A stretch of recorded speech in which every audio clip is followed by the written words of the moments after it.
মনে সারাক্ষণ প্রেম প্রেম ভাব। শেষ পর্যন্ত প্রেমেও পড়ে গেলাম কলেজের এক সিনিয়র ভাইয়ার সাথে। ভর্তির দিন থেকেই ভাইয়া আমাকে সুইটি বলে ডাকত। নবীন বরণের দিন তো ভাইয়া বলে ফেলেছিল আমি নাকি সাংঘাতিক সুইট। তারপর দেখা হলেই হাই হ্যালো আর চটপটি ফুচকা। এভাবে ক্রমে ক্রমে ভাইয়াটা কিভাবে যে আমার ছায়া হয়ে গেল টেরই পেলাম না। হঠাৎ একদিন মাথায় বাজ পড়ল আমার। ভাইয়ার সাথে প্রেম জমি ক্ষীর হবার আগেই আমার বড় ফুপু হুট করে কোথা থেকে যেন এক বিয়ের প্রস্তাব নিয়ে হাজির হলেন আমার জন্য। ছেলে উচ্চশিক্ষিত, ভালো বংশ, নামকরা এক প্রতিষ্ঠানে চাকরি করে, ভালো স্যালারি পায়, ঢাকায় নিজেদের বাড়ি। পাত্রের পুরো পরিবারকে ফুপু ভালোভাবেই জানেন, তাই খোঁজ খবর করে সময় নষ্ট করার দরকার নেই। ফুপুর কথায় বাবা থেকে শুরু করে বাড়ির কাজের মেয়েটা পর্যন্ত এক লাফে রাজি হয়ে গেল সেদিন। বাবা ওদের আসতে বলে দিলেন, আর তারই ফলশ্রুতিতে আজ আমি ওই উঁচু বংশের পাত্রের শোবার ঘরে বসে ডায়েরি লিখছি। আনা ফ্রাঙ্কের ডায়েরি।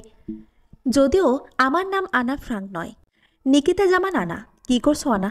পুরুষ কণ্ঠের ডাকি চমকে তাকালাম। আমার সদ্য বিবাহিত স্বামী প্রবল কখন আমার খাটের পাশে এসে দাঁড়িয়েছেন টেরি পানি। অজান্তেই ডায়েরি ধরা হাতটা পেছনে নিয়ে গেলাম। লোকটা অবশ্য আমার ডায়েরি দেখার ব্যাপারে তেমন উৎসাহ দেখালেন না। ধূপ করে বিছানায় বসে পড়ে বললেন, বাইরে যে কী অবস্থা, মেহমানের ভিড়ে শান্তিতে একটু বসারও উপায় নেই। শেষ পর্যন্ত বাধ্য হয়েই এ ঘরে চলে আসতে হলো। তুমি খেয়েছো? আন্তরিক কণ্ঠ লোকটার। আমার খুশি হওয়া উচিত, কিন্তু তার বিপরীতে সর্বাঙ্গ জ্বলে উঠল আমার। তীব্র ক্ষোভ নিয়ে তাচ্ছিল্য ভরে বলে উঠলাম, আপনাদের বাড়িতে এর চেয়ে ভালো আর কি আশা করেন আপনি? সব তো ক্ষেত থেকে উঠে আসা পাবলিক, এরাই আপনার ফ্যামিলি। দেখলে বোঝাই যায় পুরো গ্রাম শুদ্ধ উঠে এসেছে। এত বড় ব্যাটালিয়নের মাঝখানে থাকতে হবে জানলে। লোকটার চোখে কৌতুক, ঠোঁটে স্মিত হাসি, মনোযোগ হাতের ঘড়ির দিকে। ওটা খোলার চেষ্টা চলছে, লোমগুলো ঝামেলা করছে বলে দেরি হচ্ছে। জানলে ভুলেও পা বাড়াতাম না, প্রথমেই মানা করে দিতাম। লোকজন তো সব দুদিনের জন্য, সাময়িক কিছু লোকের জন্য আমাকে বিয়ে করতে না। স্ট্রেঞ্জ, সাময়িক না স্থায়ী সেটা বিষয় না, বিষয় হচ্ছে আপনি তাদের একজন। কাজেই ওদের দেখলেই আপনাকে দেখা হয়ে যায়।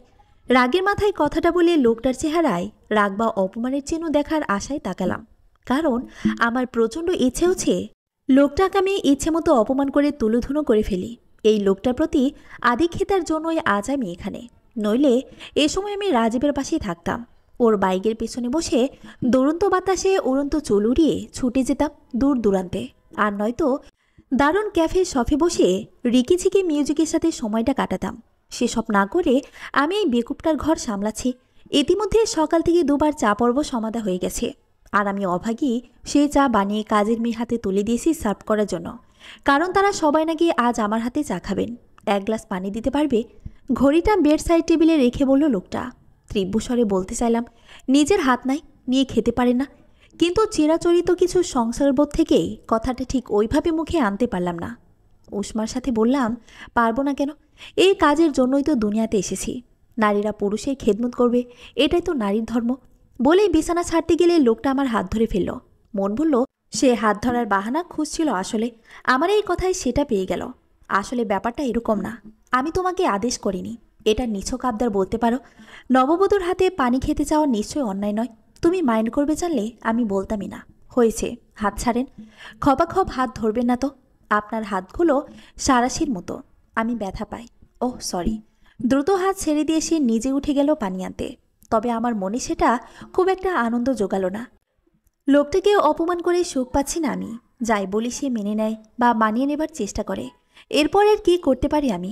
নাটক সিনেমার মতো ভাঙচুর করার মতো মানসিকতা জোটাতে পারবো না কোনোদিনও, কারণ সেটা করলে সবার আগে আমার বাপ ছুটে এসে ঠান্ডা চোখে আমার দিকে 1 ঘন্টা তাকিয়ে থেকে বলবে, how could you possibly do it? আব্বুর এই মৎস্যশীতল চাহনির চেয়ে এই ব্যাটাকে সহ্য করা অনেক সহজ। তার চেয়ে এক কাজ করা যাক, একে অন্যভাবে সাইজ করা যেতে পারে, কিন্তু সেটা কিভাবে জানি না। মনকে ফোন দিতে হবে। এসব উদ্ভট আইডিয়া ওর মাথায় ভালো আসে। ওর বুদ্ধিতে তো আমি পুরো বাসরাত নাক ডেকে ঘুমিয়ে কাটিয়েছি। এটা ওর দেওয়া বুদ্ধি ছিল যে লোকটা গাছ হলেই চিৎকার করে তাকে হকচকিত করে দেব। বেচারার চেহারা সেদিন দেখার মতো হয়েছিল। সে শুধু জানতে চেয়েছিল রাতের খাবার খেয়েছি কিনা। তাতে এমন বিকট চিৎকার মেরেছে যে লজ্জায় গত 2 দিন ধরে না শুয়ে দূরে বসে থাকা কথা চালাচালি করেছে। আমি মনে মনে হেসেছি আর ভেবেছি, অপেক্ষা করো, আরও কিছু উত্তম মধ্যম অপেক্ষা করছে তোমার জন্য। আজ আমার বিয়ের 7ম দিন। বাড়ির পরিবেশটার সাথে মোটামুটি খাপ খাইয়ে নিতে পেরেছি। অবশ্য এই জন্যই ওই আবাল পাবলিকটাকে মনে মনে কৃতজ্ঞ না দিয়ে পারছি না। ধৈর্যের প্রবল পরাকাষ্ঠা দেখিয়ে চলেছেন ভদ্রলোক। ধর্মভঙ্গ পন্তার আমাকে তার ভালো মানুষই দিয়ে বশ করবেন।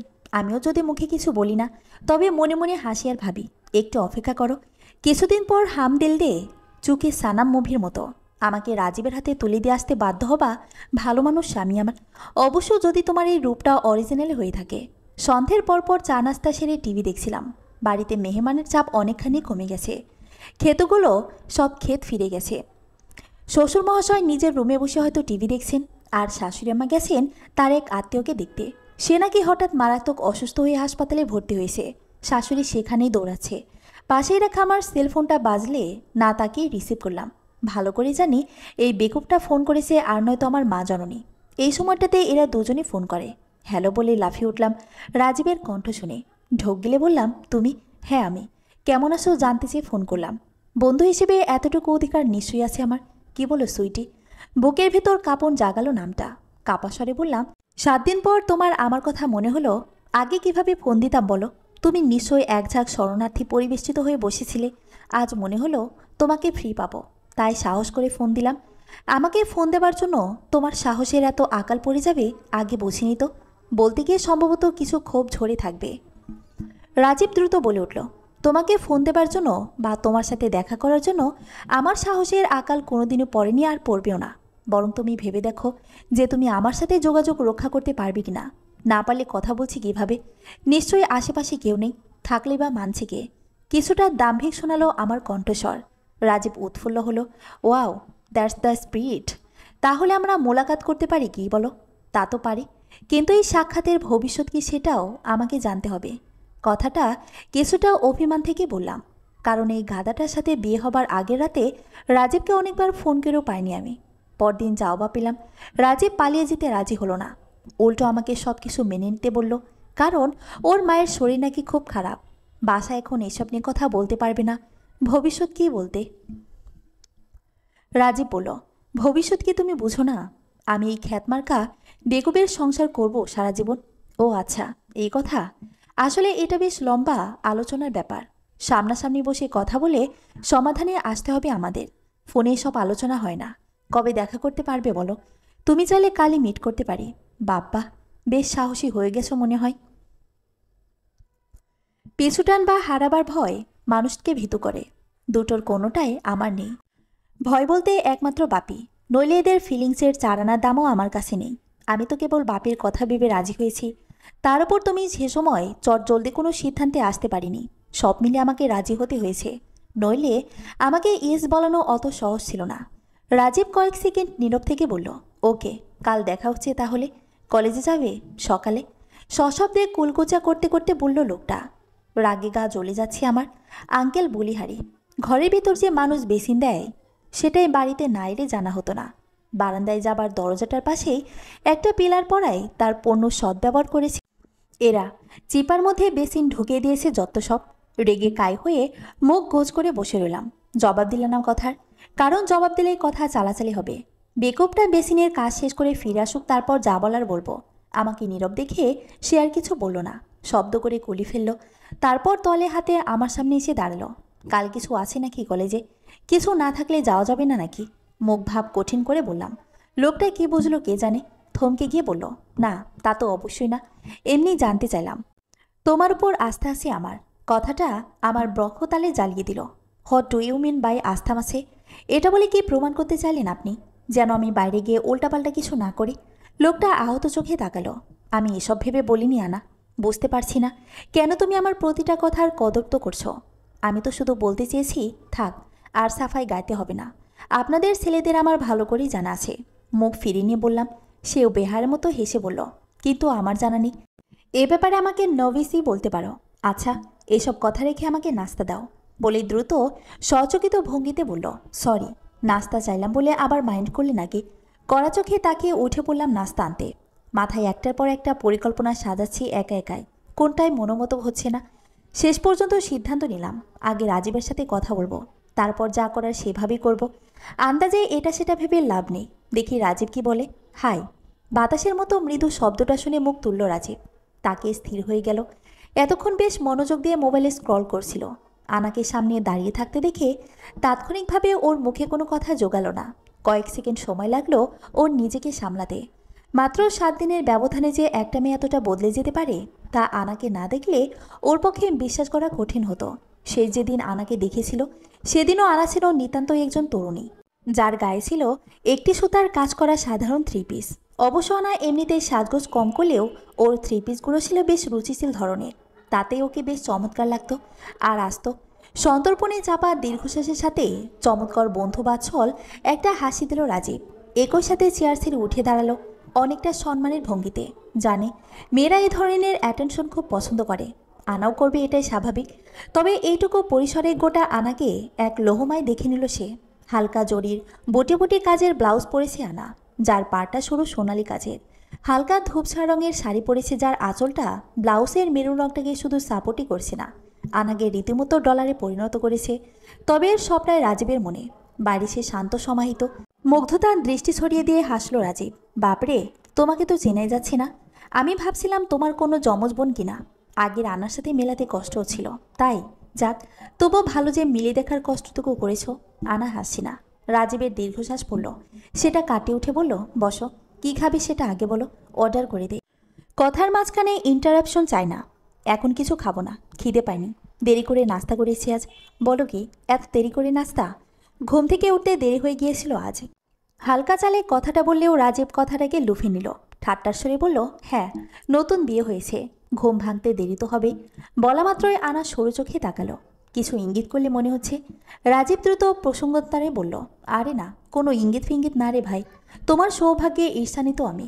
তুমি দেরি করে উঠে এত বেলা হলেও নাস্তা করেছ, আর আমি হতবাগে এখনও নাস্তা করার সুযোগই পাইনি। 7 সকালে উঠে ইন্টারভিউ দিতে দৌড়েছি। এই 7 সকালে ইন্টারভিউ? 7 সকাল পেলে কোথায়? এখন তো প্রায় 11:15 বাজে।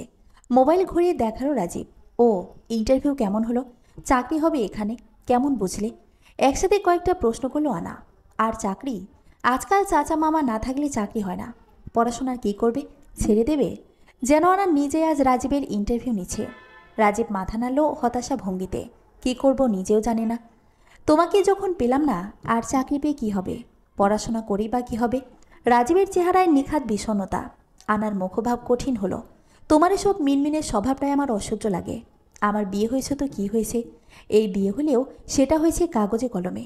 বাস্তবে আমি সেই আনাই আছি যে গত 1 সপ্তাহ আগে ছিল। রাজীব আনার দিকে তাকালো। এখানে কি করে এলে? আজ তো কলেজ বন্ধ। কিছু বলিনি, বলেছি কলেজে যাব, ব্যাস। এখন যা খুশি ভাবুক গে।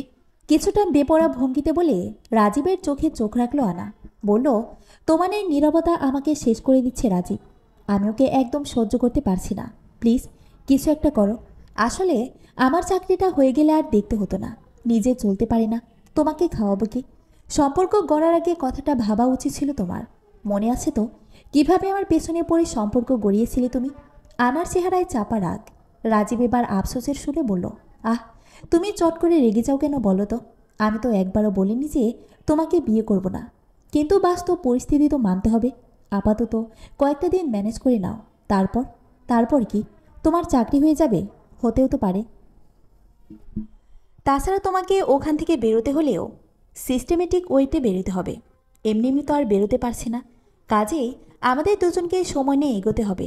তা না হয় নিলাম, কিন্তু চাকরিটা না হলে কি করবে সেটাও তো ভাবতে হবে তোমাকে। তুমি তো অন্য কোনো উদ্যোগও নিচ্ছ না। উদ্যোগ না নিলে আমি বাপের কাছে তোমার প্রসঙ্গ তুলব কি করে? আপন মনেই চুলগুলো মুঠো করে ধরল রাজীব। চেহারায় রাজ্যের হতাশা। বলল, ইন্টারভিউ তো একটা দিলাম, দেখি কি রেজাল্ট আসে। আমার হাতে যথেষ্ট টাকা নেই, নয়তো ঠিক ব্যবসায় নেমে পড়তাম। কি ব্যবসা করবে তুমি? আনার চঞ্চল দৃষ্টি রাজীবের উপর স্থির। আরে, ব্যবসার কি অভাব আছে নাকি ঢাকা শহরে? এটা নির্ভর করে পুঁজির উপর। শান্তমুখে রাজীবের বলা কথাটা শুনল আনা। তারপর ধীরে ধীরে বলল, আর ধরো যদি টাকাটা ম্যানেজ হয়ে যায়। রাজীবের চোখগুলো এই মুহূর্তে মাছের চোখের মতো দেখাচ্ছে, একদম স্থির। অনিশ্চয়তার সুরে বলল, কিভাবে ম্যানেজ করবে? ওর চোখে প্রত্যাশার ঝিলিক। আনার ভনিতা করল না, মাথা নেড়ে বলল, আমি আমি দেব তোমাকে টাকাটা। এটা আমার জমানো টাকা, খুব বেশি না হলেও একেবারে ফেলে দেবার মতো না। ছোটোখাটো ব্যবসা অনায়াসে দাঁড় করানো যেতে পারে এতে। রাজীবের মুখে কথা জোগালো না। আনা ফের বলল, তুমি চাইলে 2-1 দিনের মধ্যেই সেটা ম্যানেজ হয়ে যাবে। বরং তুমি ভেবে বের করো সেটা দিয়ে কি ব্যবসা খুলবে তুমি। তুমি ব্যবসা চালু করলেই আমি বাসায় জানাতে পারবো তোমার কথা। বুঝলাম, কিন্তু তোমার ওই মেনিমুখ স্বামী সাহেবের কি করবে? রাজীব তাকিয়ে রইল। আনা কিছুক্ষণ ভেবে বলল, আজকাল তো শুনি কত রকমের সমস্যা বেরিয়েছে, সেগুলোর একটা বলে দেব, তারপর টুক করে ডিভোর্স লেটার পাঠিয়ে দেব। আনাকে সামান্য উত্তেজিত মনে হলেও বিপরীতে রাজীবকে বেশ শান্ত দেখাচ্ছে। সে শান্ত ভঙ্গিতে বলল, তোমার বুদ্ধিটাই ইউনিক, কিন্তু আমার বিশ্বাস করতে কষ্ট হচ্ছে। আচ্ছা, তুমি কি সত্যি আমাকে ব্যবসা করার জন্য টাকা দেবে? তবে কি মিথ্যে বলেছি এতক্ষণ? ওকে ফাইন, এক্ষেত্রে আমার একটা শর্ত আছে। রাজীবকে বেশ সিরিয়াস দেখালো। টাকাটা আমি নিতে পারি এক শর্তে। কি শর্ত? আনার কপালে ভাঁজ পড়ল এবার। যদি এটা তুমি আমাকে ধার হিসেবে দাও, পরে আমি যখন ব্যবসা গুছিয়ে ফেলবো তখন তোমার টাকাটা সুদে আসলে ফেরত দেবো আমি, এবং তখন তোমাকে ওই টাকাটা নিতে হবে, নইলে এই টাকা নেব না আমি। রাজীবের চেহারায় দৃঢ় প্রত্যয় ফুটে উঠতে দেখে আনা হেসে ফেলল। আচ্ছা, তুমি কি বলো তো, এখনই টাকা পরিশোধ করা নিয়ে এত অস্থির হবার কি আছে? তাছাড়া তুমি নিজের পায়ে দাঁড়ালে তো আমারই খুঁটি শক্ত হবে। টাকা শোধ নিয়ে এত ভেবো না তো, যা আমার তা তোমার, আস্থার সাথে বলল আনা। এবার রাজীবও হাসল, রহস্যময় রমণীমহ হাসি। রাজীবের চেহারা এই মুহূর্তে কলেজে সেই পুরনো রাজীব ভাইয়ের মতো দেখাচ্ছে, যাকে দেখলে সব মেয়েরা মাটিতে লুটাতো। আনা নিজে ওই হাসির ভক্ত। রাজীব বলল, বুঝে বলছো তো? আনা আরক্ত মুখে বলল, বুঝেই বলছি। তাহলে আমি কি ধরে নেব এখন থেকে আমি যা চাইবো তাই পাবো? টাকা কিন্তু আমি চাইনি তুমি সেধে দিচ্ছ, কিন্তু আমি যেটা চাই সেটা তুমি আমাকে কখনোই দাওনি। আনা জবাব দিল না এ কথার। দ্রুত উঠে দাঁড়িয়ে বলল, আমাকে বাড়ি যেতে হবে। তুমি কবে সময় বের করতে পারবে এসব ঠিকঠাক করে আমাকে জানিও, আনা। রাজীব হঠাৎ উঠে দাঁড়িয়ে হাত ধরল আনার। আনা স্তব্ধ। রাজীব কিছুটা আবেগক্রান্ত স্বরে বলল, নিজেকে যে কীভাবে শাস্তি দিচ্ছি আমি যদি জানতে। তোমার দায়িত্ব নিতে পারবো না বলে নিজের আবেগটাকে প্রতি মুহূর্তে গলা টিপে হত্যা করতে হচ্ছে আমাকে। আনা আবসা হাসল। আবেগ প্রকাশের অনেক সময় পাবো আমরা, চলো এখন বেরোই, নয়তো আমার দেরি হয়ে যাবে। আনা সরতে গেলেও বাধা পেল। গাঢ় স্বরে বলল, এতগুলো টাকা ধার দিতে অনায়াসে রাজি হয়ে গেলে এবার কিছু ভালোবাসা অন্তত ভিক্ষা দাও, দেবে? আনা চোখ তুলে তাকালো। বুকের ভেতর নদীর পাড় ভাঙার ঝোপঝোপ শব্দ। রাজীবের চোখে স্পষ্ট ঘোর। আনা বুঝতে পারছে সে ঘেরে যাচ্ছে। বাড়ি ফেরার পর থেকে আমার মনটা আজ অনেকখানি শান্ত। হয়তো সে কারণে লোকটা অফিস থেকে ফেরার পর থেকে এই মাঝরাত অবধি তার সাথে একটাও খারাপ ব্যবহার করেনি। তবে লোকটার মনটা হয়তো আজ একটু খারাপ। ফেরার পর থেকেই দেখছিলাম মুখ গম্ভীর করে রেখেছে। একবার জিজ্ঞেস করতে চেয়েছিলাম, পরক্ষণে ভাবলাম যা খুশি হোক গে, আমার কি। আমি আমার পথ সুগম করে এসেছি। রাজীব বলেছে এই সপ্তাহে সে ব্যবসার কাজ শুরু করে দেবে। ওর নতুন প্রজেক্টের নাম হবে আনা এন্টারপ্রাইজ। ওর ব্যবসা শুরু করার পরই আমি বাবার সাথে কথা বলবো। আর কি বলবো সেটাও ঠিক করে ফেলেছি, সময় মতো প্রয়োগ করা হবে। বসে বসে পার্স থেকে রুমাল কলম বের করে রাখছিলাম। কানের দুল খোলার সময় আপন মনেই হেসে ফেললাম রাজীবের সেই মুহূর্তের বিদায়ের কথা স্মরণ করে। অন্তর বিবশ করা একটা অনুভূতি ছিল সেটা, যা আমাকে বারবার আচ্ছন্ন করে দিচ্ছে। আচমকা স্বামী সাহেবের ডাকে ঘোর কাটল। ঘাড় ফিরিয়ে তাকালাম। লোকটা বিছানায় এক পা ভাঁজ করে অন্য পা ঝুলিয়ে বসেছে। আমার দিকে সেভাবে তাকাচ্ছে না। লোকটার কণ্ঠস্বর যেন কেমন। আমি বরাবর মতো পাত্তা না দেবার ভান করে অন্য কানের দোল খোলার চেষ্টায় মেতে উঠলাম। লোকটা হঠাৎ উঠে গিয়ে কিছুটা শব্দ করে দরজা বন্ধ করে আমাকে কড়া স্বরে বলল, এই মেয়ে, কানে কম শোনো নাকি? কতবার ডেকেছি। আমার মনে হলো আমি আকাশ থেকে পড়লাম। এ কি ভাষা ওর! আমাকে অবাক চোখে তাকাতে দেখেও সে সরি হলো না। ফের পা ভাঁজ করে বিছানায় বসে পড়ে বলল, তাড়াতাড়ি এসে বসো, কারণ তোমার সাথে কথা বলার পর আমি তোমার বাবার সাথে কথা বলবো। মেয়ে হিসেবে আমি যথেষ্ট সাহসী। ভয় ডরের বালাই খুবই কম, প্রায় নেই বললেই চলে। সেই আমিও কিছুটা ঘাবড়ে গেলাম। ধীর পায়ে লোকটার মুখোমুখি গিয়ে বসলাম। সে তখনও চোখ নামিয়ে মোবাইল টিপছে। সেভাবেই অনেকটা হেডমাস্টারের কায়দায় তাকিয়ে অপলক চোখে আমাকে দেখল কয়েক সেকেন্ড। আমি কঠিন স্বরে কিছু বলতে যাবার চেষ্টা করে দেখলাম আমার গলার স্বরে আগের জোরটা নেই। এর কারণ কি? এখনই ধরা পড়তে না চাওয়ার আশঙ্কা, নাকি ধরা পড়ে যাবার পরের ঘটনা সম্পর্কে ভীতি?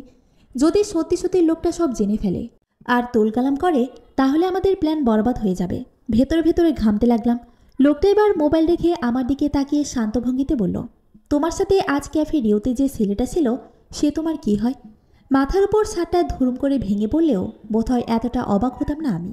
কয়েক সেকেন্ড লাগলো নিজেকে সামলাতে। কোনো কিছু না হারানোর চেতনা জাগিয়ে তুললাম নিজের ভেতর। সদর্পে জবাব দিলাম, ওর নাম রাজীব। বলতে গিয়ে গলাটা শুকনো ঠেকল। নিজেকে বুঝালাম, কুল বেবি, ডোন্ট ওয়ারি। কে করবে এই ব্যাটা তোর? বড় জোর বাসা থেকে বের করে দেবে, দিলে দিক। তোমার আত্মীয়? স্বামী সাহেবের কণ্ঠ শুনে মুরব্বিয়ানা আজ 16 আনা না, আত্মীয় না, আমার ভালো বন্ধু। নির্বিকারে জবাব দিলাম। বুকের ভেতরে অবশ্য দুরু দুরু করছে। উনি মাথা নাড়লে, ও তার মানে তোমরা একসাথে পড়তে? জি না, সে আমার 2 বছরের সিনিয়র। সত্যিটাই বললাম। লোকটা চুপ করে রইল। এবার কিছুক্ষণ ভেবে বলল, সিনিয়র ভাইয়ের সাথে তোমার তো কিসের আলাপ যে ক্যাফে শপে যেতে হয়? নাকি হঠাৎ দেখা হয়ে গিয়েছে? আমি আপনাকে এত কৈফিয়ত দিতে বাধ্য নই। নিজের ভেতর লুপ্ত সাহস ফিরে পেলাম হঠাৎ। বোঝা যাচ্ছে লোকটা আপোষের সুরে কথা বলছে। রাগটা শালার ভান। আমাকে ফাপড় দেওয়ার জন্য বাধ্য ন। স্ত্রীর দৃষ্টিতে দেখল সে আমাকে। আমি ড্যাম কেয়ার ভঙ্গিতে বললাম, অফকোর্স নট। ও আচ্ছা। লোকটা এবার সোজা হয়ে বসলো। কিছুক্ষণ ভেবে একটা দীর্ঘশ্বাস ফেলে বলল, আমি ভেবেছিলাম তুমি মেয়েটা স্বভাবে রাগী হলেও বিবেকের দিক থেকে সৎ। এখন বুঝলাম তুমি মোটেও তা নয়, বরং রাগটা তোমার ভান, এবং তুমি 1 নম্বরের মিথ্যুক। কি বলতে চান আপনি? জ্বলে উঠতে চাইলেও কাঠের মাথায় বারুদের রসদ কম থাকায় ভিজে কাঠের মতো মেয়েই গেলাম। বরং লোকটা জ্বলন্ত চোখে তাকালো। আমার ছত্রছায়া থেকে আমার সম্মান সাথে নিয়ে তুমি গিয়েছ তোমার এক্সের সাথে দেখা করতে। এটাকে কি বলবে তুমি? কেন আপনারা জানেন না? আপনারা ঘরের বউ রেখে বাহিরে নষ্টামি করেন না? অন্তত আমি করি না, এখনও করিনি, কখনো করব বলে ভাবিনি। সেটা যারা করে তাদের সাথে গিয়ে করতে আমার সাথে কেন? আর এটা কেমন নীতি? আমরা যা করব তোমরা তাই করবে? যদি আমাদের কাজ বর্জনীয় হয়ে থাকে, তবে একই কাজ তোমরা স্বেচ্ছায় আর স্বাচ্ছন্দ্যে করে কোন গৌরবের পরিচয় দিচ্ছ? আমি কোনো জবাব দিলাম না। লোকটা কিছুক্ষণ নীরব থেকে বলল, আমি মনে করি এক্ষেত্রে তোমাকে একটা স্থির সিদ্ধান্তে আসা উচিত। আমার স্ত্রী হয়ে তুমি বাইরে ছেলেদের সাথে ঘুরে বেড়াবে আর বলবে কৈফিয়ত দিতে বাধ্য নও? এভাবে অন্তত আমি সংসার করব না। পরকীয়া নষ্টামি করার যখন এতই শক্ত বাপের বাড়ি গিয়ে করো, এখানে না।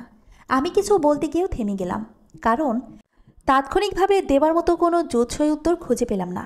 সে এবার একা একাই স্বগতোক্তির সুরে বলতে লাগলো, ছি, কেউ জানলে যে কি বলবে?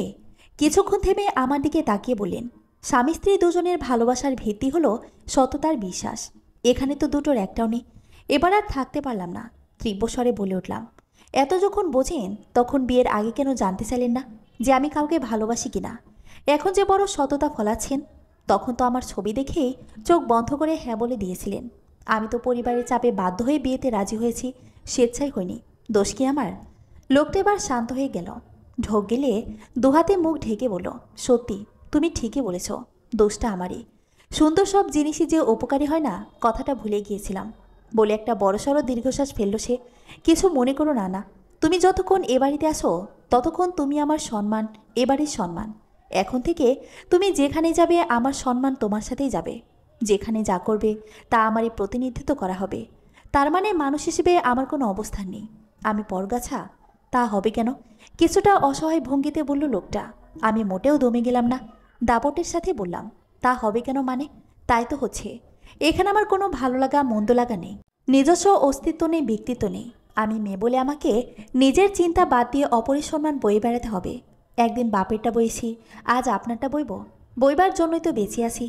এসব কথা বলে বলেই তো আমার বাবাও আপনার সাথে গুছিয়েছে আমাকে। আমি মানা করলে নাকি তার মান সম্মান যাবে? আমি তার বড় মেয়ে। আর আজ আপনি বলছেন আমি আপনার সম্মান বহন করছি। তাহলে আমার স্বার্থ রক্ষা করবে কে? আস্তে কথা বলো না, চেঁচিয়ে তো কথা বলা যায় নাকি যায় না? কোনটা তোমার স্বার্থ, কোনটা আমার স্বার্থ? মানে আমার পছন্দ অপছন্দ, ভালো লাগা মন্দ লাগে, এগুলো তবে কি? এগুলোর বুঝি কোনো মূল্যায়ন নেই? যার সাথে সারা জীবন সংসার করব সেই লোকটাকে আমি নিজে ঠিক করে রাখতে পারবো না, এটা ঠিক করে দেবে আরেকজন? এটা কেমন যুক্তি? কথাটা বলতে গিয়ে গলা ধরে এলো আমার। অভিমানে বুক ভার হলো। লোকটা হয়তো কিছুটা উপলব্ধি করতে পারলো ব্যাপারটা, আর নয়তো সে আমার যুক্তির সাথে পরাস্ত, ঠিক জানি না। এমন সময় দরজায় টোকা পড়তে উঠে গেল সে। বাইরে থেকে ওনার নাম ধরে কেউ ডাকছে। সম্ভবত আমার ছোট ননদ হিয়া। রাত বিরেতে মেয়েটা এসে খালিদ ভাইয়া বলে ডাকাটাকি শুরু করে। চোখ মুখ ডোলে স্বাভাবিক হলাম। চট করে উঠে ড্রেসিং টেবিলের সামনে গিয়ে বসলাম যেন ওর চেহারা আমার নজরে না আসে। দেখলেই কিছু না কিছু বলতে হবে, নতুবা হাসতে হবে। আমার এখন কারোর সাথে কথা বলার মোড নেই। দরজা খোলার শব্দ পেলাম, যা ভেবেছিলাম তাই। কণ্ঠস্বরে বুঝলাম হিয়া এসেছে। অকারণে হাতের তালুতে লোশন টেলে হাতে মাখাতে লাগলাম যেন সে আমাকে ব্যস্ত মনে করে। ভাবি, আব্বু নিচে তোমাকে ডাকছেন, পেছন থেকে বলল হিয়া। প্রচণ্ড বিরক্ত লাগলো আমার। ইস, শেষ পর্যন্ত আমারই ডাক পড়ল। এদের কাণ্ডজ্ঞান সত্যিই কম। এত রাতে কেউ কাউকে ডাকে? বিরক্তিটা চাপতে পারলাম না। দ্রুত ঘাড় ফিরিয়ে বললাম, ইস, এত রাতে আবার নিচে যাব? কাল সকালে গেলে হয় না? বলার সময় আমার কণ্ঠের ঝাঁজটুকু লুকাতে পারলাম না। আসলে এটা আমার কথা বলার সাধারণ ভঙ্গি। ঝাঁজ না মেখে কথা বলতে পারি না। হিয়া হয়তো ভুল বুঝতে পারে, বুঝলেও আমার কিছু করার নেই। তবে হিয়া আমার উৎস কতটা টের পেল জানি না। আমি নিজে ওর কণ্ঠের উষ্মা বিলক্ষণ টের পেলাম, বিশেষ করে শেষ বাক্যটা। উপায় নেই ভাবি, তোমার ছোট বোন হেনা আর ভাই সাজিদ এসেছে, বুঝতে পারছো। তোমাকে বিরক্ত না করে উপায় ছিল না। বলেই হিয়া আর দাঁড়ালো না, নিচে চলে গেল। আমি আবার আস্তে নড়ে চড়ে বসলাম। আপন মনে বললাম, এত রাতে হেনা আর সাজিদ, কি ব্যাপার? বলতে বলতে চকিতে ঘড়ি দেখলাম 11:15। উঠে দাঁড়াতে গিয়েও হঠাৎ কী ভেবে চট করে খালিদের দিকে তাকালাম। এই যে, আপনি ফোন করে কিছু বলেছেন নাকি বাপিকে? দরজা খুলে দিয়েই খালিদ পিসির সামনে বসে পড়েছিল। রোজ রাতে বসে। আমার এ কথায় সে ঘুরে বসে ব্যাক টেস্টের কোনোই ঠেকিয়ে বলল, আমার পরিমিত জ্ঞান অন্তত তোমার চেয়ে ভালো। তোমার সমস্যা তোমার সাথে আলাপ না করে আগে তোমার বাপিকে ফোন দিয়ে তুলকালাম করার মানসিকতা আমার নেই। এতটুকু জ্ঞান ভালোই আছে আমার। বলে ফের সোজা হয়ে পিসিতে ডুব দিল। আমি পিছন থেকে বললাম, তাহলে? আশ্চর্য, এখানে বসেই হিসেব কষবে নাকি নিচে যাবে? আচ্ছা, কুড়ে তো দেখা যায়। খালিদ ফের ঘাড় ফিরিয়ে ছোটোখাটো ধমক দিল আমাকে। ওর কথাটা শুনে এবার আর জ্বলে উঠলাম না। কেবল বিরক্তি ভরা চাহনি দিয়েই সোজা নিচে ছুটলাম। এবার এই ড্রয়িং রুম নিচতলায়, একেবারে গেটের কাছে। আমাকে অনেকটা পথ প্রায় দৌড়ে বেরোতে হলো। সেখানে ঢুকেই দেখলাম হেনার সাজিদের সাথে কথা বলছেন আমার শ্বশুর। আমাকে দেখেই সাজিদ দ্রুত দাঁড়িয়ে গেল। ওর চোখ মুখ লাল, বুকটা ধক করে উঠল। বাপির কিছু হলো না তো? ব্যঙ্গ ভঙ্গিতে গিয়ে ওর কাঁধে হাত ছুঁয়ে বললাম, কি হয়েছে রে? সাজিদ মুখ নামিয়ে ফেলে বলল, তুমি একটু বাসায় চলো আপু, বাপির কিছু হয়েছে? আমার উদ্বিগ্নতা চরমে উঠল এবার। সাজিদ কিছু বলার আগে আমার শ্বশুর বলে উঠলেন, বৌমা, তুমি ওদের এত প্রশ্ন না করে বরং একটু কষ্ট করে ওদের সাথে যাও। তুমি বাড়ির বড় মেয়ে, এই মুহূর্তে তোমাকে ওদের দরকার। আর শোনো, রুনাকে বেশি বকাঝকা করো না। এ যুগের ছেলেমেয়ে তো আবেগটা বড্ড বেশি। ওকে তুমি বোঝাবে, বুঝলে? তুমি হলে বড় বোন, তোমার দায়িত্বটা বেশি। বিভ্রান্ত দৃষ্টিতে একবার শ্বশুরকে দেখে হেনার দিকে তাকালাম। সে মুখ নামিয়ে রেখেছে। হলোটা কি? কি করেছে রুনা? তবে এবার আর কোনো প্রশ্ন করলাম না। যার জানার বাড়ি গিয়ে জানবো। এক ছুটে দোতলায় চলে এলাম। রুম খালি। খালিদ রুমে নেই, হয়তোবা বাথরুমে বা বারান্দায় গেছে। যাকে যেখানে খুশি। এত ডাকাডাকির মধ্যে আমি নেই। শ্বশুরকে বলেই ভাগবো। দ্রুত হাতে পাশটা গুছিয়ে কেবল শালটা গায়ে জড়ালাম। নিচে নেমে দেখলাম ইতিমধ্যে খালির শার্ট বদলে নিচে নেমে গেছে। মনে মনে একটু আশ্চর্যই হলাম, কারণ ওকে এখনও কিছু বলা হয়নি। হয়তো সেও বোনের মারফত জেনেছে। খুব বেশি কিছুর ভাবার সুযোগ পেলাম না। খালিদ নিজে গিয়েই কোথা থেকে এক কাপ জোগাড় করে আনলো। গাড়িতেও তেমন কথা হলো না। খালিদকে দেখলাম পরিচিত কোনো এক ডাক্তারের সাথে কথা বলতে। কিছুটা বিরক্ত হলাম। এত রাতে ডাক্তার দিয়ে কী করবে ও? তবে এবারও নীরব রইলাম। বাড়ির গেটে ক্যাব থামতেই ছুট লাগলাম ভেতরে। ড্রয়িং রুমে পেরিয়ে সোজা আম্মুদের ঘরে। সেখানে আম্মুকে বহাল তবিয়তে বসে থাকতে দেখে ঘাম দিয়ে জ্বর ছাড়লো আমার। ধপ করে দরজার পাশে রাখা টুলটার উপর বসে পড়লাম। পরক্ষণে লক্ষ্য করলাম বিছানায় বাপি শোয়া। তাকে দেখাচ্ছে অর্ধমৃত্যুর মতো। বাপিকে এই অবস্থা থেকে হাত পা অসাড় হয়ে এলো। বাপি আমার অসম্ভব প্রিয় একজন মানুষ। তার এই অবস্থা আমার পক্ষে সহ্য করা যে কতটা কষ্টকর তা আমি কেবল আমিই জানি। আম্মু হঠাৎ চাবি দেওয়া পুতুলের মতো উঠে এসে আমার হাত ধরে টেনে আমাকে হেনার ঘরে আনলেন। আম্মুকে কিছু বলতে যাবার আগেই বিছানায় রুনাকে অর্ধচৈতন্যের মতো শুয়ে থাকতে দেখে থেমে গেলাম। অজান্তেই মুখ দিয়ে বেরিয়ে এলো, কী হয়েছে রুনার? ও এভাবে শুয়ে আছে কেন? আর বাপি কি অসুস্থ? আমার প্রশ্নের তোরে আম্মু হঠাৎ মুখে আঁচল চেপে হাউমাউ করে কেঁদে উঠল। গঙ্গিয়ে বলতে লাগলো, কি পাপ করেছি আমি? কেন এমন হলো আমার? আমি এখন কি করবো রে আনা? আমাকে তোরা মেরে ফেল আমাকে। আমি কি সব দেখার জন্যই তোদের পেটে ধরেছিলাম? কান্নার চেয়ে আম্মুর বুক চাপড়ানোটা আর আহাজারিটাই বেশি। দুহাতে তাকে সামলাতে গিয়ে মনে হলো আম্মু দাঁড়ানো অবস্থা থেকে পড়ে যাবেন। দ্রুত তাকে টেনে বিছানায় নিয়ে বসালাম। নিজের কাঁধে আম্মুর মাথাটা চেপে ধরে ফের রুনার দিকে তাকালাম। হালকা একটা ভয় কাজ করলো এবার। কি হয়েছে রুনার?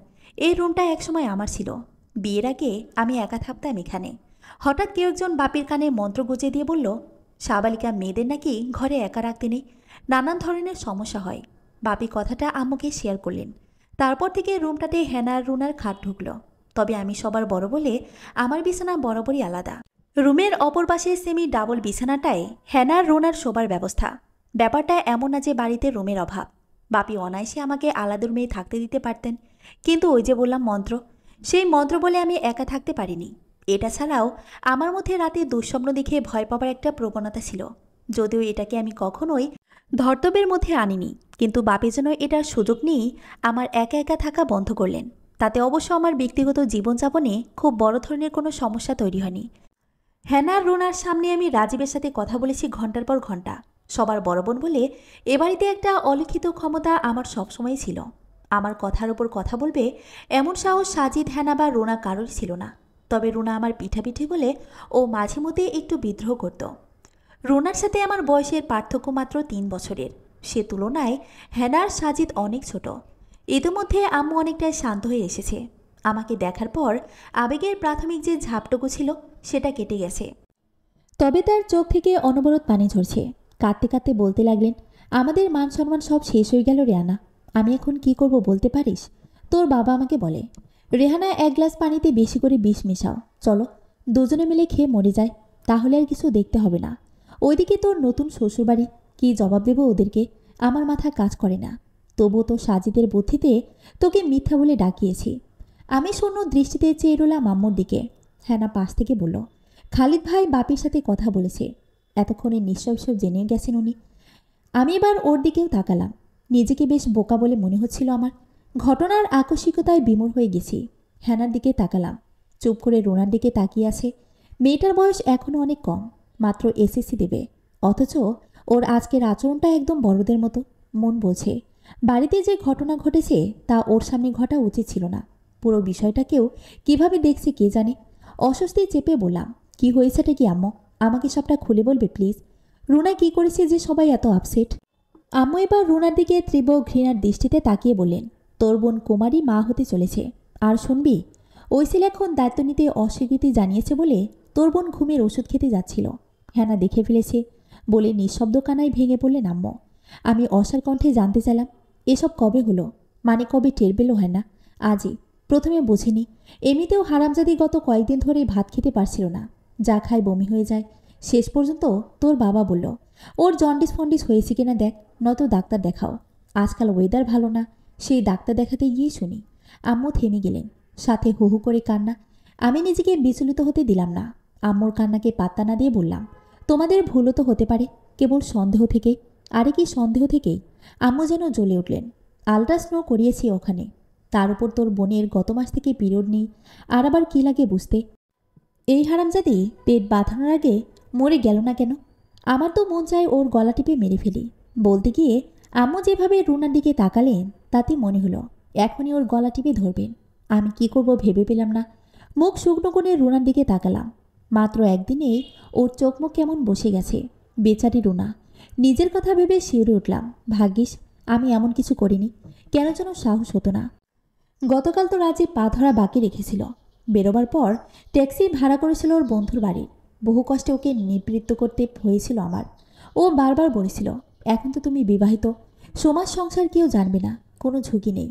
রাজীব না বললেও আমি জানি সে আসলে ততটা ঝুঁকি নেই। একজন অবিবাহিতের বেলায় ধরা পড়া যে ঝুঁকিটা থাকে, বিবাহিতদের বেলায় সেটা থাকে না। কোনো কিছু হলে সেটাও না সে খালিদের ঘাড়ে চাপিয়ে দিতে পারতাম আমি। খালিদ নিজে অস্বীকার করতে পারতো না। সেই টেকনিকও আমি জানি, কিন্তু কেন যেন পারিনি।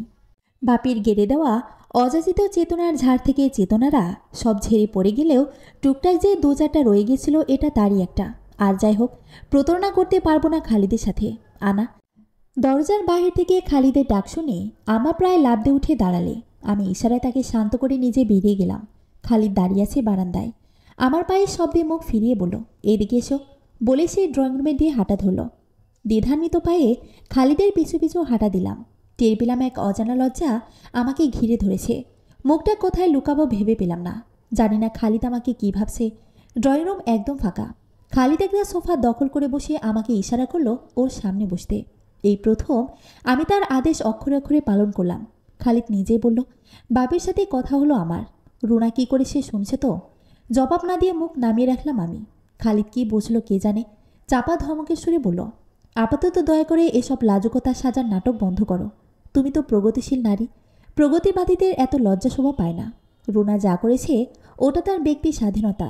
তার নিশ্চয়ই দায় পড়েনি তোমার সম্মান বহন করার, নাকি পড়েছে? তুমি কেন লজ্জা পাচ্ছ? বাকরুদ্ধ চোখে তাকিয়ে রইলাম খালিদের দিকে। বুঝলাম লোকটা আমাকে মগামত পেয়ে আছা মতো সুযোগ নিচ্ছে। ঠিক আছে, আমারও সময় আসবে। রাগ চাপতে কষ্ট হলেও কোনো মতেই নিজেকে সামলে নিয়ে চাপা স্বরে বললাম, আমাকে যা বলার তো বাড়িতেই বলতে পারতেন, এখানে কেন? নাকি সুযোগের সদ্ব্যবহার করছেন? কে ডেকেছিল আপনাকে? আমি তো বলিনি যে আমার সাথে চলুন। আপনি সেদে এসেছেন এখানে, এখন আমাকে অপমান করছেন। খালিদের চেহারার লালচে ভাব বলল সে আরে কিছু বলবে, কিন্তু সেও বোধহয় বুঝতে পারছে যে এসব কথা বলার সময় এটা নয়। মুহূর্তেই নিজেকে সামলে নিল, গলার স্বর খাদে নামিয়ে বলল, সরি, আসলে এভাবে বলতে চাইনি। আমি শুধু এটুকুই বলতে চেয়েছি যে সম্পর্কের মূল্যায়ন তোমার না থাকলেও আমার আছে। আমি এখন পর্যন্ত এবারই জামাই। বৈবাহিক সূত্রে এবারের ভালো মন্দ বিপদ আপদের সাথে আমি জড়িত, চাইলে তা এড়িয়ে যেতে পারি না। এর সবচেয়ে বড় প্রমাণ যে বাপি রুনার পুরো ব্যাপারটাই আমার সাথে শেয়ার করেছেন, অথচ আমাদের বাসায় সবাই জানে রুনা বাপির ওপর অভিমান করে বিষ খেয়েছে, ওর রেজাল্ট খারাপ হয়েছে বলে বাপি ওকে বকেছে ইত্যাদি। সবচেয়ে বড় অবাক করা কাণ্ড কি জানো? তোমার বাপি তোমার খুব প্রশংসা করলেন বলি খালিদ আমার দিকে তাকালো। আমি নিজেও অবাক চোখে তাকিয়ে রইলাম ওর দিকে। খালিদ কিছুটা হেসে হেসে বলল, জানতে চাইবে না কি বলেছেন তিনি? খালিদ অপলকে আমাকে দেখছে, বুঝতে পেরে অস্বস্তি দ্বিগুণ হলো। খালিদ নিজে বলল, বাপি বললেন তুমি নাকি তার সবচেয়ে ভালো মেয়ে, তার মুখের দিকে তাকিয়ে নাকি নিজের স্বার্থ বিসর্জন দিয়েছ, আর তার বাকি মেয়েরা নাকি তোমার মতো নয়। বলেই সামান্য ঠোঁট উল্টালো সে, অনেকটা যেন তাচ্ছিলের হাসি। তারপরে হঠাৎ থেমে গিয়ে গম্ভীর কণ্ঠে বলল, আর যার বাবা মেয়ের সম্পর্কে এত ভালো সার্টিফিকেট দেয়, তার মেয়েকে আমি বাবার কাছে ছোট করব না। আমাকে একটু সময় দাও, আমি সিস্টেমেটিক ওয়েটে তোমাকে বিদায় দেব, জাস্ট ফিউ ডেজ। বলেই হঠাৎ উঠে দাঁড়িয়ে ঝড়ের বেগে বেরিয়ে গেল খালিদ। রাত বাড়লে মায়ের কাছে জানতে পারলাম খালিদ বাড়ি ছেড়ে গেছে। অবাক হওয়া উচিত না, তবু হলাম, কারণ সে যাবার আগে আমাকে জানাবার ন্যূনতম প্রয়োজনটুকু বোধ করেনি। যাক, না করুক গে, এটা একদিকে নিয়ে বরং ভালোই হয়েছে। আমার চাওয়ার আগে সে নিজেকে গুটিয়ে নিচ্ছে। সত্যি কিছু কিছু মন্দ পরিস্থিতি আসলেই ভালো কিছু বহন করে। অন্তত আমার জন্য মুক্তির বার্তা এনে দিয়েছি আজকের রাতটা। যদিও রুনার ব্যাপারটা কাটার মতো খোঁচাচ্ছে, মায়ের মুখের দিকে তাকানো যাচ্ছে না। বাপির প্রেশার প্রথম থেকেই হাই, এই ঘটনা জানার পর থেকে তার বিপি আরও বেড়ে গেছে। মাকে ভারাক্রান্ত মুখে ঘরে ঢুকতে দেখে সান্ত্বনা দিয়ে বললাম, এত ভেবে নিজের শরীরটা খারাপ করো না তোমা। আমি কাল ওকে ডাক্তারের কাছে নিয়ে গিয়ে সব শেষ করে আসব। অল্প বয়সের মেয়ে, একটা ভুল করে ফেলেছি, এটা নিয়ে তোমরা এত ভেঙে পড়ছো কেন? বাইরে গিয়ে দেখো আজকাল কি হচ্ছে। মেডিকেলের আউটডোরে 1 ঘন্টা দাঁড়ালে বুঝবে বাংলাদেশ কোথায় চলে গেছে। তোমার মেয়ে একা না, দেশের পরিস্থিতি এখন এমন। এটা নিয়ে আজকাল আর কেউ তেমন আপসেট হয় না। আম্মু কোনো কথারই জবাব দিলেন না। আমি নিজেই সেদে আম্মুকে যতভাবে সম্ভব সান্ত্বনা দিয়ে নিজের বিছানায় বসেই মনকে ফোন দিলাম। ভালো করে জানি ও এখনও জেগে আছে। সারা রাত নেট ব্রাউজ করে ভোরে ঘুমাতে যায় সে। একটা সময় ওর সাথেই চ্যাটিং করে ঘন্টার পর ঘন্টা পার করে দিতাম। রাজীবের সাথে সম্পর্ক হবার পর ওটা কমে গেছে। তখন থেকে পুরো সময়টা চলে গিয়েছিল রাজীবের দখলে। ভাবতে ভাবতে রিসিভ হলো ফোনটা। মাত্র একটা রিং হতে মন ধরেছে ফোনটা। কী রে দোস্ত, এত রাইতে? তোর জামাই কই? ওর বাড়িতে, আমি আম্মার এখানে। আলাপ সংক্ষিপ্ত করার ইচ্ছে থেকেই এভাবে বললাম, নয়তো এটা নিয়েও কতক্ষণ গেজাবে মন। কষ কি? তাহলে তো আজকে তুই পুরা বিন্দাস। রাজীব ভাইয়ের সাথে যোগাযোগ করিসনি? ওপাশে মনের উৎফুল্ল কণ্ঠস্বর আমাকে প্রাণবন্ত করতে ব্যর্থ হলো। রাজীবের প্রশংসা থাক, ওটা নিয়ে পরে কথা বলবো। আপাতত প্রি ম্যাচিওর সমস্যা নিয়ে মাথা ঘামিয়ে সময় নষ্ট করতে চাচ্ছি না। বরং যে সমস্যা পেকে ঝোনা হয়ে মাথার উপর পড়ার পায়তারা করছে সেটার সমাধান দে। কেস কি দোস্ত? এক ফুল তো মালির ঘটনা ঘটতে চলছে নাকি? উফ, তুই কি থামবি? পুরো কথা না শুনেই সবসময় ঠাট্টা। সমস্যাটা আমাকে নিয়ে না, তাহলে রুনাকে নিয়ে। কাজ বাড়িয়েছে সে, এখন বাপি আর আম্মু সব জেনে মরার দশা। বাপির বিপি হাই আরাম মূল্য। রুনাকে ইঁদুর মারা ওষুধ খাওয়াবার পায়তারা চলছে। বলস কি, রুনাও শেষ পর্যন্ত এই ভুল করলো? কাউকে বিশ্বাস করা কি ভুল? রেগে গেলাম আমি। মন তাড়াতাড়ি বলে উঠল, আরে সে ভুল তো বলিনি গাধা। প্রেম করা ভুল হবে কেন? বসন্ত এলে কোকিল তো অটোমেটিক্যালি ডাকে। ওরে কারো শেখাতে হয় না যে এটা বসন্তকাল, এখন তুমি ডাকো। সে নিজেই তার সর্বাঙ্গে বাসন্তী হওয়ার পরশ অনুভব করে আর মনের আনন্দে কু করে। আমরা সবাই হলাম সেই কোকিলের দল। আমাদের শরীরে যখনই যৌবন আসা শুরু করে তখনই কোকিল প্রেমীরা আমাদের ঘিরে ফেলে আর আমরা তাদের পেয়ে ডাকাডাকি শুরু করে দেই, কু কু। বোকামি বলতে আমি বুঝিয়েছি, নিজেকে সেভ রাখাটা ওর দায়িত্ব ছিল। মানে জলে নামবো কিন্তু শরীর ভেজাবো না। প্রোটেকশনের কথা বলছি বেকুব। মানে কিভাবে? এবার গাধামি কে করছে? শালা, এইটাও তোরে বোঝানো লাগবে? তুই প্রচুর ফালতু কথা বলছিস মন। আসল কথা বলার সুযোগই পাইনি আমি। আগে বল, তোর প্যাচাল শেষ হয়েছে? আমি কিন্তু সাংঘাতিক টেনশনে আছি। তোর এসব রসের আলাপ আমার ভালো লাগছে না। চিন্তা করিস না দোস্ত, মন মানে চাঁদ, আর চাঁদ মানে অন্ধকারের আলো। তুই কালকে রুনাকে নিয়ে সোজা ধানমন্ডি চলে আয়। আমার পরিচিত এক গানি ডাক্তার আছে, কালকে সব খালাস করে ফেলবো। আশ্চর্য, ওই ছেলেকে কিছুই বলবো না বলে যে কোনো লাভ হয় না তা তো নিজে চোখেই দেখছোস। শান্তাটার অবস্থায় দেখ, জামাইটা বিদেশে থাকে বলে বয়ফ্রেন্ড নিয়ে ফুর্তি করছিল, শেষ পর্যন্ত দুর্ঘটনা ঘটে যাওয়ার পর ওই বাচ্চার বয়ফ্রেন্ডের হাওয়া। তবু তো শান্তার কবার ভালো যে পরের মাসে জামাই বাংলাদেশে এসেছে, এখন বয়ফ্রেন্ডের নমুনা ওর জামাইয়ের ঘাড়ে। শান্তার থার্ড বেবিটা ওর জামাইয়ের বাকি 2 মেয়ের সাথেই মানুষ হচ্ছে, আর ওর শাশুড়ি বুড়ি তো মহাখুশি। এতদিন পর পুত্র সন্তানের মুখ দেখেছে তারা। হা হা হা, ছেলেদের মতো উচ্চস্বরে হেসে উঠল মন। বিরক্ত লাগলেও চুপ করে রইলাম আমি। শান্তার ঘটনার সবটাই জানি আমি। অন্যান্য দিন হলে এটা নিয়ে অর্ধরাত পর্যন্ত গসিপ করতে পারতাম, কিন্তু আজ ইচ্ছা বা এনার্জি কোনোটাই নেই। বিশেষ করে বাপির অসুস্থতা আমাকে ভাবিয়ে তুলেছে। আম্মুর কান্না তো থামছে না। যতক্ষণ রুনাকে এই জঞ্জাল থেকে মুক্ত করতে না পারবো ততক্ষণ স্বস্তির নিঃশ্বাস নিতে পারবো না। অল্প কিছু কথা বলেই ফোন রেখে দিলাম। তার একটু পরেই খালিদের নম্বর থেকে ফোন এলো। রিসিভ করে কানে চাপতেই সে বলল, তোমার ফোন এঙ্গেজ দেখাচ্ছিল, কার সাথে কথা বলছিলে? বললে তো বিশ্বাস করবে না, কাজেই বললে লাভ নেই। তা ঠিক, তুমি যাই বলো না কেন আমার বিশ্বাস হবে না। তাহলে বাদ দিন। না, বাদ দেব না। আমাকে জানতে হবে কোন প্রাণে পারো তোমরা? কি মনে করে বাড়িতে এত বড় দুর্ঘটনা ঘটে যাবার পরও নিজে ওই পথে পা বাড়াচ্ছ? সত্যি করে বলো তো, তুমি তোমার বয়ফ্রেন্ডের সাথে কথা বলছিলে না? রাগে আমার মুখে কথা আটকে গেল। কঠিন করে কিছু বলতে গিয়েও বাপির অবস্থা আর বাড়ির পরিস্থিতি ভেবে সহ্য করে গেলাম। মৃদু অথচ দৃঢ়স্বরে বললাম, না। এতেই থমকে গেল খালিদ। হয়তো বোঝার চেষ্টা করছে আমি সত্য বলছি না মিথ্যা। কিছুক্ষণ পর সব শব্দে দীর্ঘশ্বাস ফেলে বলল, আল্লাহ জানে। যাই হোক, তোমাদের এখান থেকে চলে আসার সময় রাস্তায় গাড়িতে বসেই একটা সিদ্ধান্ত নিয়েছি আমি। ভাবলাম কথাটা তোমাকে বলা দরকার। আমি ঠিক করেছি আগামীকাল একটা স্থির সিদ্ধান্তে আসবো আমি। মানে পেপারস রেডি করে আইনগতভাবে মুক্তি দেব তোমাকে। সাধারণত পরের পক্ষ থেকে ডিভোর্স করার সময় অ্যাফিডেভিটে মেয়েটার চরিত্র হন করে কিছু নোংরা কথা কমনলি লেখা হয়ে থাকে। আমি সেসব কিছু করব না। জাস্ট সোজাসাপটা লিখে দেব যে তোমার সাথে আমার মনের মিল হচ্ছে না, ব্যাস, কথা শেষ।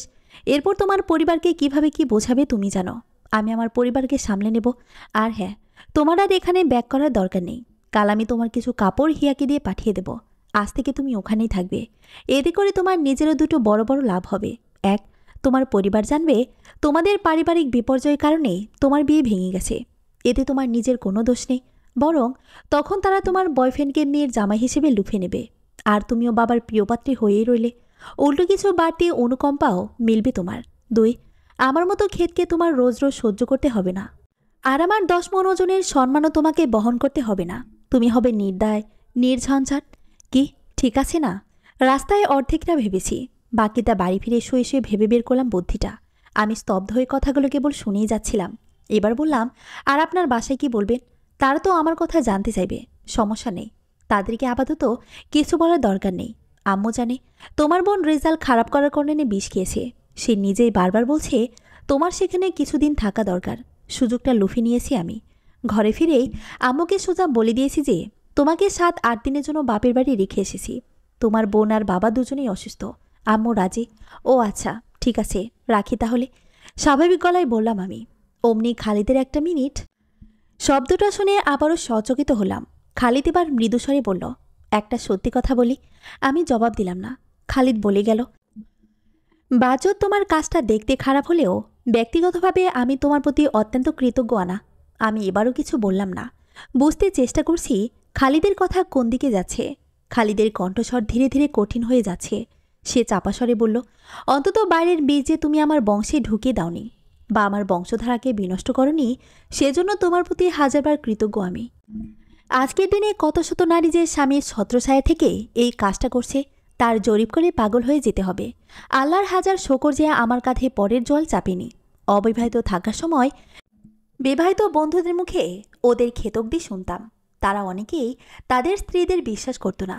তখনও বিষয়টার ভয়াবহতা সেভাবে বুঝতাম না। আজ নিজের বেলায় সেটা মর্মে মর্মে উপলব্ধি করতে পারছি যে পরকীয়া কতটা নারীকীয়। জীবনে এই প্রথম আজ নিজ হাতে ইসলামের অন্তত একটি বিধান কায়েম করার স্বাদ জাগছে মনে, যার নাম রজম। গত 7 দিন হয় আমি আম্মুর বাসায় আছি। এর মধ্যে মাত্র 2 দিন ফোন করেছিল খালিদ। সেও গেল বাপের কথা জানতে চেয়ে। আর একদিন এসে আমার কিছু কাপড় চোপড় দিয়ে গেছে। তারপর আর খবর নেই। পরদিন হিয়াকে দিয়ে আমার কাপড় পাঠানোর কথা থাকলেও সে নিজে এসে নাকি আমার লাগেজ দিয়ে গেছে।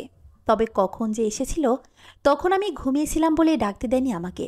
শুনে আমার কেমন যেন মনে হয়েছিল সে আসলে আমার সাথে কথা বলতে চায়নি। নইলে যেতে এসেও চোরের মতো চলে যাওয়া কেন? এরপরে আরেকদিন ফোন দিলেও রুটিন অর্ক মাফিক কেবল বাপি আর আম্মুর খোঁজ খবরটুকু নিয়েছে। আলাদা করে রুনার ব্যাপারে কিছু জানতে চায়নি। আমার ব্যাপারে তো নয়, যেন আমি ওর কেউ নই। ওর যাবতীয় সম্পর্ক বাপি আর আম্মুর সাথে। একবার বলতে খুব ইচ্ছে হয়েছিল, অত যে বাপি আম্মু করছেন তাদের সাথে আপনার সম্পর্কের সূত্রকে, তারা আপনার কোন জন্মের বাপমা শুনি। কিন্তু কিছুই বলিনি, কারণ আমার নিজের আচরণটা ওর পরিবারের সাথে এমনই হয়ে আছে সেই বিয়ের পর থেকেই। বরং সে তুলনায় আমার পরিবারের ব্যাপারে খালিদের ব্যবহার যথেষ্ট সৌজন্যতামূলক, যেটা আমি খালিদের পরিবারের প্রতিও সেকে ভাগও দেখাইনি। আরও ভালো করে বলতে গেলে দেখাবার প্রয়োজন বোধ করিনি, কারণ যে বাড়িতে থাকবই না সেখানে অহেতুক খাতির বাড়ানোর কোনো যুক্তি আমি খুঁজে পাইনি। ফোন বাজছে। ডায়েরি সরিয়ে রেখে ফোন কানে চাপলাম। হাই দোস্ত, মনের কণ্ঠস্বর। দীর্ঘশ্বাস ফেলে বললাম, ও তুই? রুনু কেমন আছে? এই তো ভালোই, তবে প্রচুর ব্লিডিং হচ্ছে ওর। ওটা তো হবেই, একটু ভালো করে খাওয়া দাওয়া করা আর ওষুধগুলো ঠিকঠাক মতো খাওয়া, সেরে যাবে। তা না হয় বুঝলাম, কিন্তু একটা কথা বলতো, দেশে কি গাইনি ডাক্তারের আকাল পড়েছিল যে রুনাকে তার ওই কসাই বেটির কাছে নিতে হলো? আমার তো যথেষ্ট সন্দেহ আছে ওই মহিলা গাইনোকোলজিস্ট কিনা। রাগ করব না ভেবেও রাগটা সামলাতে পারলাম না। রুনার অ্যাবর্ষণের দৃশ্য মনে পড়তেই সারা গা শিউরে উঠল আমার। জীবনে কোনোদিন কোনো মেয়েকে এভাবে চিৎকার করতে শুনিনি আমি। এমনিতেও পরিবেশটা অস্বস্তিকর ছিল, তাই মন শত বলার পরেও ভেতরে ঢুকিনি। আমাকে অস্বস্তি বোধ করতে দেখে শেষ পর্যন্ত মন নিজেই ভেতরে গিয়েছিল রুনার সাথে। আর আমি বাইরে বসে সেই আর্তচিৎকারে থরথর করে কেঁপেছি। দৃশ্যটা দেখার সাহস তো ছিল না, উল্টো সিদ্ধান্ত নিয়ে ফেললাম জীবনে আর যাই করি কোনোদিন এসব করব না। আমার কথার ধরনে মনোর চিরাচরিত পুরুষালী ভঙ্গিতে হেসে উঠে বলল, দোস্ত, তুই আসলে এখনও যথেষ্ট ম্যাচিওর হসলি। এগুলো এখন অন্টের ব্যাপার। আর গাইনোকোলজিস্ট দেখাতে গেলে উনি 10টা কারণ জানতে চাইবে, তারপর সোজা মানা করে দেবে। এমনিতেও এদেশে গর্ভপাত অবৈধ, কাজে সব কাজের জন্য রানু খালাম্মা বেস্ট। তাছাড়া রুনাকে তো আর তিস্তার মতন 2 বালতি কাপড় ধুতে হচ্ছে না। যে ট্যাবলেট দিয়েছে ওতেই সব ক্লিয়ার হয়ে যাবে। শুনে আমি অবাক হয়ে বললাম, তিস্তাকে? সুমিতের স্ত্রী? সুমিত আবার কে? আহ, সমরেশদার উপন্যাসের একটা চরিত্র। তিস্তা বিয়ে ছাড়া ছুটে দিবে না বলে শালা নামস কাস্তে বিয়ে করে এই কাহিনী করছে। মনের বাচ্চা। লাথি জিনোস? চিনি, তবে খাইনি কখনো। দিয়েছি প্রচুর। তোকে তো বুঝি দান করেছিলাম কয়েকটা। মন, I am not joking. Runa পুরা কাহিল হয়ে পড়েছে। একদিকেই চোখ মুখ বসে গেছে। আম্মা তো কান্না বলে একেবারে মরে গেলে শান্তি পেতাম। চিন্তা কর কেমন মা। চিন্তা করার কিছু নেই দোস্ত, যুগটাই এমন। মায়েদের ভালোবাসাও সবসময় গাঢ় লিকার থেকে পাতলা হয়ে যায়। রুনাকে বলিস ভালোবাসলেই খেসারত দেওয়া লাগে। আন্টিদের যুগ তো এমন ছিল না। অবশ্য তারা খেসারত দিত ঘরে বসে একজনের কাছে, আর আমরা দিচ্ছি জনে জনে। পরিস্থিতি পুরোই উল্টা। তোর লেকচার বন্ধ করত। লেকচার শুনতে অসহ্য লাগে। খেসারত দিলে দুজন দেবে, একজন কেন দেবে? কিছু করার নাই। আল্লাহ আমগরে বানাইছে এমন কইরা। এই কারণেই আল্লাহর সাথে আমার আরি। আমার নিজেরও জানতে ইচ্ছে করে কেন আমাদেরকে সব খেসারত দিতে হবে। এটা জানতে হলে তোকে আগে মরতে হবে। কারণের উত্তর আমি নিজেও জানি না। আচ্ছা, ইমোশনাল কথা বহুত হয়েছে, এখন অন্য কথায় আয়। রাজীবের খবর কি? মন, আমি তোরে 1000 দিন বলছি ওরে রাজীব বা বলবি না। ওর এভাবে নাম বিকৃত করা কথা বলা আমার একদম পছন্দ না। Okay sorry, Rajiv. রাজুর খবর কি ওর? কবে গাঁট ছড়া বাঁধছিস তোরা? আগে তো গাঁটে জোর হোক, তারপর না হয় ছড়া বাঁধা। কার গাঁটে জোর? তোর না ওর? ফোন টোন করে? বিয়ের পর আমি করেছিলাম। রুনার ঝামেলায় গত কয়েকদিন যোগাযোগ করতে পারিনি। দেখি আর সময় পেলে করব। ভালো কথা। বিকেলে চাঁদ নিয়ে চক যাব একটু। যাবি নাকি? আবার জিগায়। আমি তো সারাদিনে হাওয়ার উপরে। বাপ মা দুজন দুই দিকে, আমি আরেক দিকে। নো জমা খরচ। ওকে, তাহলে সময় মতো চলে আসিস। বাই। ফোন রাখতে রাখতেই রাজীবের ফোন এলো। সে ফোন ধরেই প্রথমে শতবার ক্ষমা চাইল আমার খোঁজ খবর রাখতে না পারার জন্য। আমি ম্লান গলায় বললাম, বাদ দাও এসব। তোমার ব্যবসাপত্র কী অবস্থা? কতদূর এগিয়েছ? আর বলো না জান, চমৎকারভাবে সব গুছিয়ে নিয়েছি। বাড়িতে বলেও দিয়েছি মাস 2 মধ্যেই বিয়ে করব আমি, তারপর সোজা হানিমুন। এখন সামান্য কিছু টাকার জন্য আটকে গেছি। 2 বন্ধুকে নক করলাম কিছু লোন দেবার জন্য, কিন্তু সময় খারাপ হলে যা হয়। কত টাকার জন্য আটকে গেছো? তোমাকে বলতে খারাপ লাগে, কিন্তু না বলেও পারি না। আমার সত্যিকারের শুভাকাঙ্ক্ষী বলতে তো একজনই, সে হলে তুমি। টাকাটার কথা বলো, খুবই সামান্য। ধরো 1,050। আমার অবশ্য আরও কিছু হলে ভালো হতো, কিন্তু 50 হলে চালিয়ে নিতাম আর কি। ও, আমার তো আর তেমন ব্যালেন্স নেই। আচ্ছা ঠিক আছে, আমি তোমার অ্যাকাউন্টে টাকাটা ট্রান্সফার করে দিচ্ছি, চেক করে জানিও। তবে এরপর তোমাকে দেবার মতো তেমন টাকা কিন্তু আর থাকবে না। কি যে বলো চান, তোমার কাছ থেকে যা নিয়েছি এবার তা দেবার পালা। ব্যবসা শুধু একটু জমতে দাও, তারপর দেখো। এরপর থেকে তুমি শুধু নিয়েই যাবে। আচ্ছা শোনো, আজ একবার দেখা করতে পারবে? না যান, আজ না। আজ আমার হাতে অনেক কাজ, মরবো যে সে সময়ও নেই। ফোন রেখে রুনার কাছে এলাম। সে বসে বসে স্যুপ খাচ্ছে। হেনা বসে আছে ওর সামনে, গুনগুন করে কী যেন বলছে। আমাকে দেখেই থেমে গেল।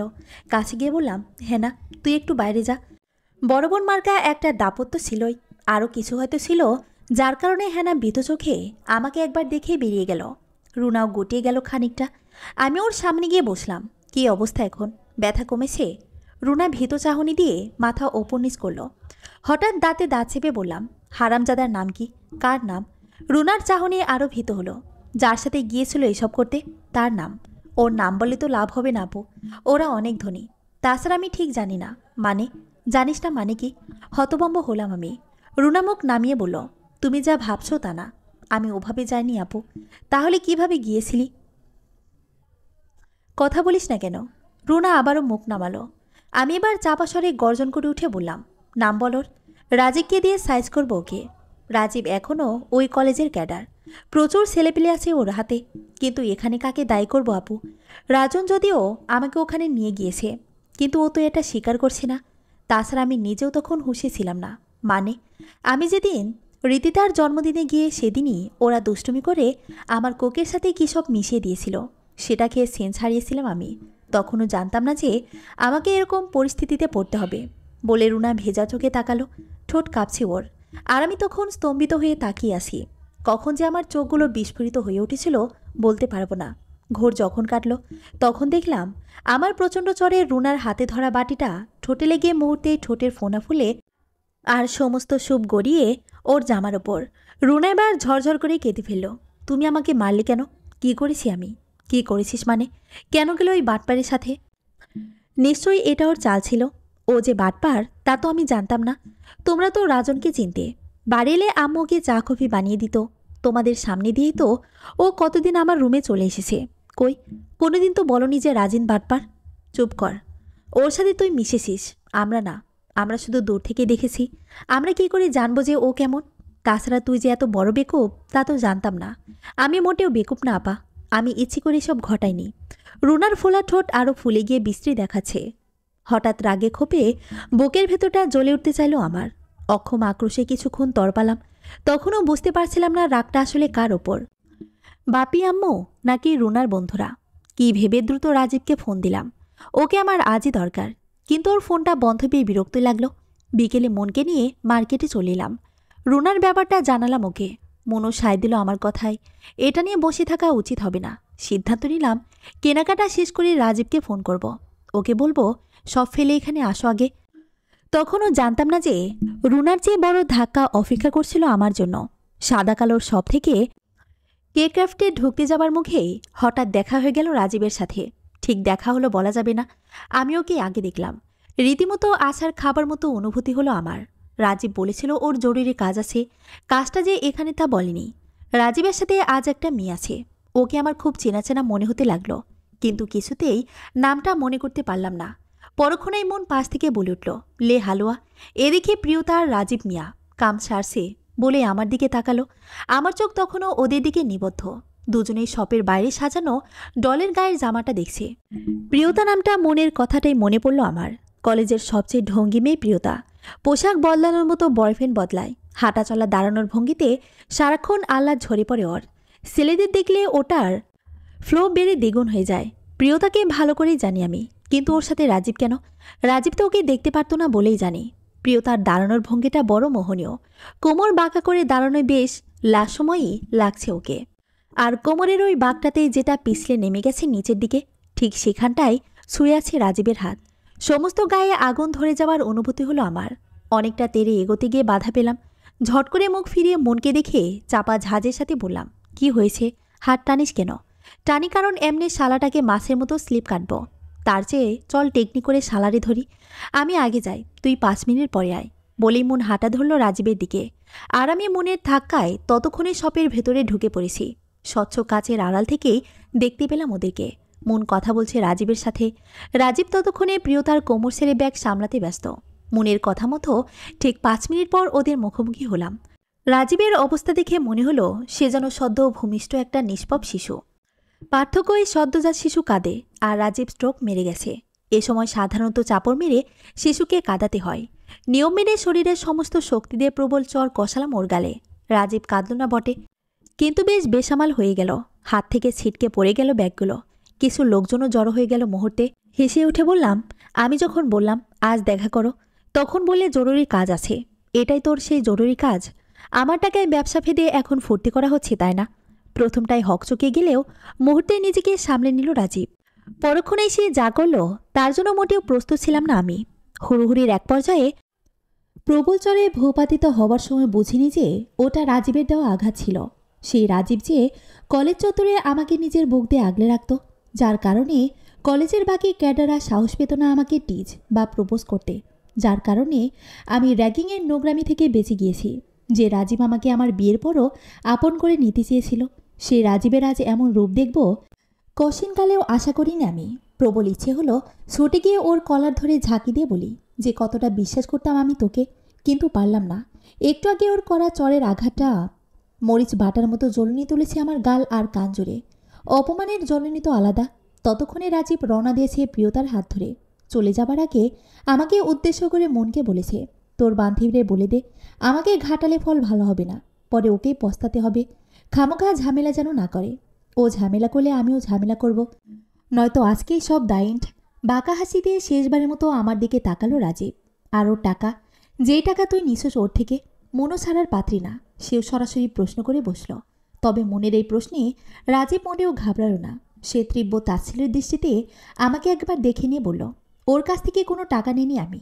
তারপরেও তোর বান্ধবী যদি এটা প্রমাণ করতে পারে যে ওর কাছ থেকে 1 আনা পয়সাও নিয়েছি, তাহলে যা কেস করে দে। কোর্টে গিয়ে প্রমাণ কর যে আনার কাছ থেকে টাকা নিয়েছি, তখন সেটা ফেস করব। এর আগে টাকা নিয়ে একটা কথাও শুনবো না আমি। এখন যা, থানা পুলিশ কর, 2-4 জোড়া জুতা ক্ষয় কর, তারপর টাকা চাইতে আসিস। রাজীবের চেহারা এক অন্যরকম দৃঢ়তা। প্রিয়তা ততক্ষণ চুপ ছিল। এবার সেও তার নেশাতুর কণ্ঠে বলে উঠল, আমার তো মনে হয় রাজীবে অনেক টাকা নষ্ট করেছে আনার পেছনে, এবং এটা পুরো কলেজ জানে। কি মনে হয় মন, এটা কি মিথ্যে? মন তাতে উঠে জবাব দিতে শুরু করলেও আমি সরে এলাম দৃশ্যপট থেকে। দাঁড়িয়ে দাঁড়িয়ে ওদের তর্ক শোনার আগ্রহ মরে গেছে আমার। ইতোমধ্যে রাজীবের চরের কারণে কানে ঝাঁঝা শব্দটা এখন ভোভতে রূপান্তরিত হয়েছে। কানটা ভেতরে ব্যথা করছে বলে মনে হলো। দ্রুত পায়ে সরে বেরিয়ে এলাম। আজ নিজেকে রুনার চেয়েও বেশি অপমানিত মনে হচ্ছে আমার। রুনাকে যেভাবে শারীরিকভাবে অপদস্থ করা হয়েছে, তেমন করে যেন আজ আমাকে অপদস্থ করা হলো আর্থিক আর মানসিকভাবে। আমাকে এলোমেলো পায়ে বেরিয়ে যেতে দেখে মন দৌড়ে আমার পিছু নিল। আমি ততক্ষণে মার্কেটের বাইরে। অনেকেই তাকিয়ে দেখছি আমাকে। একটু আগের ঘটনায় ছোটোখাটো জটলা পাকিয়ে দেওয়ার লোকজনের কৌতূহল কেন্দ্রবিন্দু এখন আমি। ঠিক লজ্জায় না হলেও রাজীবের দ্বারা আরও বেশি অপদস্থ না হবার মানসেই সরে আসা। রাস্তায় ফুটপাতের নামার পরে মনকে পাশে পেলাম। ও রেগে আছে আমার উপর। তুই চলে এলি কেন? হারামিটাকে একটা উচিত শিক্ষা দেবার দরকার ছিল। আমি ঝাপসা চোখে তাকিয়ে কোনো মতে বললাম, নিজের শিক্ষাটাই আগে হজম করি। ওখানে দাঁড়িয়ে থেকে তেমন একটা লাভ হতো না মন। রাজীব আমাকে আরও বেশি অপমান করার সুযোগ পেত। আর তোর টাকাগুলো ছেড়ে দিবি? অতগুলো টাকা, 2.5 লাখ। শান্ত ভঙ্গিতে কথাটা বলেই চারদিকে তাকিয়ে রিক্সা খুঁজলাম আমি, যেন শব্দটা 250 ছিল। মন হতভম্ব হয়ে আমাকে দেখল বার কয়েক। বলল, শালা, তোর বয়ফ্রেন্ডের কি কপাল, এর চেয়ে আমাকেই দিতি। ক্লান্ত স্বরে বললাম, প্লিজ, এখানে দাঁড়িয়ে কথা বলতে একদম ভালো লাগছে না। টাকার চেয়ে বেশি যেটা গেছে সেটার দাম আরও বেশি। তুই আমাকে বাড়ি নিয়ে চল মন, প্লিজ। আমি আর দাঁড়িয়ে থাকতে পারছি না। মন আমার মানসিক অবস্থা বুঝতে পেরে আর কোনো তর্কে গেল না। আমাকে আইল্যান্ডে দাঁড় করিয়ে সে রাস্তায় নামলো রিক্সার খোঁজে। আর আমি চোখ কুঁচকে জনস্রোতের দিকে তাকিয়ে রইলাম ভেজা চোখে। আমার সমগ্র জীবনে এর চেয়ে বেশি লাঞ্ছিত আর অপমানিত বোধহয় করিনি কোনোদিন। ভাবতে চেষ্টা করলাম দোষটা আসলে কার। বাড়ি ফেরার পথে মন একাই কতক্ষণ বকবক করে গেল। আমি পুরোটা পথ নীরব রইলাম। ভেবে কোনো কিনারা পাচ্ছিলাম না। জানি না এর পরবর্তী পদক্ষেপ কী নেব। এক মন প্রবল আক্রোশে হুঙ্কার দিয়ে উঠছে আর বলছে রাজীবকে এভাবে ছেড়ে দেওয়া উচিত হবে না। অপর মন ক্ষীণস্বরে বলছে কাউকে ডোবাতে হলেও নিজেকে কোমর জল অবধি নামতে হয়। বাড়িতে বাপির যা অবস্থা, তার উপর রুনার সাথে ঘটে যাওয়া ঝামেলার এখনও অনেক সুরাহা হয়নি। আমি নিজেও শ্বশুরবাড়ি থেকে বিতাড়িত, যদিও ব্যাপারটা এখনও ধামাচাপা পর্যায়ে আছে। কিন্তু খালিদ নিশ্চয়ই বেশি দিন চুপ করে থাকবে না। সে নিশ্চয়ই বিষয়টা সামনে আনবে বা আনতে বাধ্য হবে। তখন যে পরিস্থিতি তৈরি হবে সেটা সামাল দেওয়া আমার জন্য সহজ হবে না। অজান্তেই বড়সড় দীর্ঘশ্বাস পড়ল আমার। নিতান্ত অনিচ্ছা সত্ত্বেও মনকে বোঝাতে বাধ্য হলাম, আপাতত এখন কোনো রকম বাড়াবাড়ি না করাই উচিত হবে। পরিস্থিতি নিয়ন্ত্রণে আসা না পর্যন্ত চুপ থাকাই হবে বুদ্ধিমানের কাজ। কিন্তু মনকে শান্ত করে কে? সে বকবক করতেই লাগলো, শালারা এভাবে আমাদের রক্ত চুষে খায়, আমরা ওদের সুযোগ করে দিই। কতগুলো টাকা! আমার নিজেরই তো আফসোস লাগছে। আমি কোনো জবাব দিলাম না। মন আমার দিকে তাকিয়ে বলল, মাথায় ঘোমটা দে, গলা ঢাক, তোর বয়ফ্রেন্ডের ভালোবাসার চিহ্ন দেখা যাচ্ছে। আন্টি জিজ্ঞেস করলে কি জবাব দিবি? কোনো কথা না বলে তস্ত্রে আঁচলতা দিয়ে নিজেকে ভালোভাবে ঢেকে ফেললাম। ভুলে গিয়েছিলাম চরের ডাকটার কথা। যে হারে চলছে ডাক ফুটে ওঠাই স্বাভাবিক। হঠাৎ আবছাভাবেই মনে হলো এই চরটা খালিদ মারলে সেটা হতো ডোমেস্টিক ভায়োলেন্স, বয়ফ্রেন্ডরা মারলে সেটা কি স্টেট ভায়োলেন্স নাকি ফরেন ভায়োলেন্স? যদি ডোমেস্টিক ভায়োলেন্স নিয়ে এত কথার খই, তাহলে ফ্রেন্ড নামের বয়দের আর বস নামের অধিপতিদের বাটপাড়ি নিয়ে সুশীল সমাজেরাই কেন বুঝলাম না। এটার চর্চাও তো কম নয়। বাড়ি ফিরে দেখলাম খালিদ এসে বসে আছে, সাথে আমার শাশুড়ি। মনে মনে দারুণ চমকে গেলেও মুখটাকে স্বাভাবিক রাখলাম। লোকটা আমাকে একটা ফোন দিয়ে জানাতে পারত কথাটা, কিন্তু জানায়নি। হয়তো সেও বিচ্ছেদের প্রস্তুতি নিচ্ছে। আবারও চাপা দীর্ঘশ্বাস। তবে এই দীর্ঘশ্বাসের মর্মার্থ জানি না। ঘরে ঢুকে শাশুড়িকে দেখে চোরামুখে সালাম ঠুকে কোনোরকম সৌজন্যলাভ সারলাম। তারপর ফ্রেশ হবার কথা বলে ভেতরে চলে এলাম। খালিদ এক নজর আমাকে দেখল, শুধু তারপরই মুখ নামিয়ে নিল। নিজের কাছেই খারাপ লাগলো ব্যাপারটা। গত 2 সপ্তাহেও এই পরিবারের সাথে একাত্ম হতে পারিনি কেবল রাজীবের কারণে। আজ রাজীব না থাকলে হয়তো সব কিছু অন্যরকম হতো। হয়তো এর জন্য আমি নিজেই দায়ী। প্রবল ক্লান্তিতে ভেঙে আসছে শরীর। হাত মুখ ধোবো ভেবেও গুটিসুটি মেরে শুয়ে পড়লাম।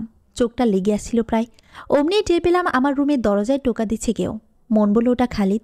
দ্রুত বিছানা ছেড়ে এগিয়ে গিয়ে পর্দা সরালাম। ও আপনি? ভেবেছিলাম আজও ওখান থেকেই বিদায় নেবেন। আসুন, ভেতরে আসুন। গত কয়েকদিন ধরে গেস্ট রুমটা আমি একাই ব্যবহার করছি। রুনার অসুস্থতার কারণে ওই রুমে আম্মুকে রাতে থাকতে হচ্ছে বলে এই ব্যবস্থা। খালিদ ঘরে ঢুকেই স্থির দাঁড়িয়ে পড়ল। তার দৃষ্টি আমার কান আর গালে স্থির। মনে পড়ল আমি এখনও বাইরের পোশাকেই আছি। শোবার সময় ঘোমটা সরিয়ে ফেলেছিলাম। তার উপর শখ করে আজ শাড়ি পরেছিলাম রাজীবকে সারপ্রাইজ দেওয়ার জন্য। ইচ্ছে ছিল কেনাকাটা করে রাজীবকে কল দিয়ে আনাবো। তার আগেই রাজীবের সারপ্রাইজ আমাকে আসন্ন করে ফেলেছে। মনের বলা কথাটা মনে পড়ায় দ্রুত আঁচল টেনে নিজেকে আড়াল করলাম। খালিদ আমাকে আপাতমস্তক দেখে তিক্তস্বরে বলল, বাইরে কি বেড়াতে গিয়েছিলে নাকি? না, ঠিক বেড়াতে না। মুখ ফিরে নিলাম। তবে এবার রাগ বা অহংকার থেকে নয়, সংকোচ থেকে। খালিদ ছোট্ট একটা দীর্ঘশ্বাস ফেলে বলল, ভালো। তা এত সুন্দর শাড়ি পরে সেজেগুজে তার কাছে গেলে এর পারিশ্রমিক কি এই দাগগুলো? কি করব? মেয়েদের ভাগ্যটাই যে এরকম করে গড়েছেন ভাগ্য বিধাতা। ঠিক, ভাগ্য বিধাতাকে দোষ দিলে মনের একটু আরাম হয় বইকি। তার বিধানকে পুরো আঙ্গুল দেখিয়ে চলবে, আর যাবতীয় আকামের দোষ বিধাতার ঘাড়ে দেবে। হিপোক্রেসির চমৎকার উদাহরণ। তিনি নারীকে যে প্রকৃতিতে গড়েছেন সেই নিয়মেই তার রক্ষণাবেক্ষণ করতে বলেছেন। আর তোমরা সব ছেড়ে ফুরে দেগি জয়ে বেরিয়ে বলবে এটা এমন কেন আর ওটা এমন কেন। তোমরা তো এখনও তো এটাই জানলে না নারীর ক্ষমতাটা আসলে কোথায়। এখন সব দোষ বিধাতার। যাক, এসব কথাই কাজ নেই। বরং তুমি তো আমার চেয়ে বেশি বোঝো। যেটা বলতিলাম সেটাই বলি। শাহিন মানে আমার আইনজীবী বন্ধুটা আমাদের ডিভোর্সের অ্যাফিডেভিট তৈরি করে ফেলেছে। চাইলে কপিটা পড়তে দেখতে পারো, আমি সাথে এনেছি। সেখানে তোমাকে কোনো ব্লেম দেওয়া হয়নি। অ্যাজ আই টোল্ড, তোমাকে হিট না করেও পুরো নিয়ম মেনেই কাজটা করেছি। হয়তো আজই তোমার সাথে আমার শেষ দেখা, কারণ এরপরে আর তোমাদের বাড়িতে আসা হবে না আমার। আর হ্যাঁ, আমাদের ধর্মে একসাথে 3 তালাক দেওয়া হারাম, তাই আমি একটাই। বলে থেমে গেল খালিদ। ওর চেহারায় বেদনার ছাপ স্পষ্ট। আমিও প্রবল অস্বস্তি ভরে মুখ নামিয়ে নিলাম। অজ্ঞাতসারে মুখটা শুকিয়ে গেল আমার। কিন্তু উপায় নেই, এই পরিস্থিতি আমার নিজেরই তৈরি। যথেষ্ট শক্তি ব্যয় করতে হলো দীর্ঘশ্বাসটুকু গোপন করতে।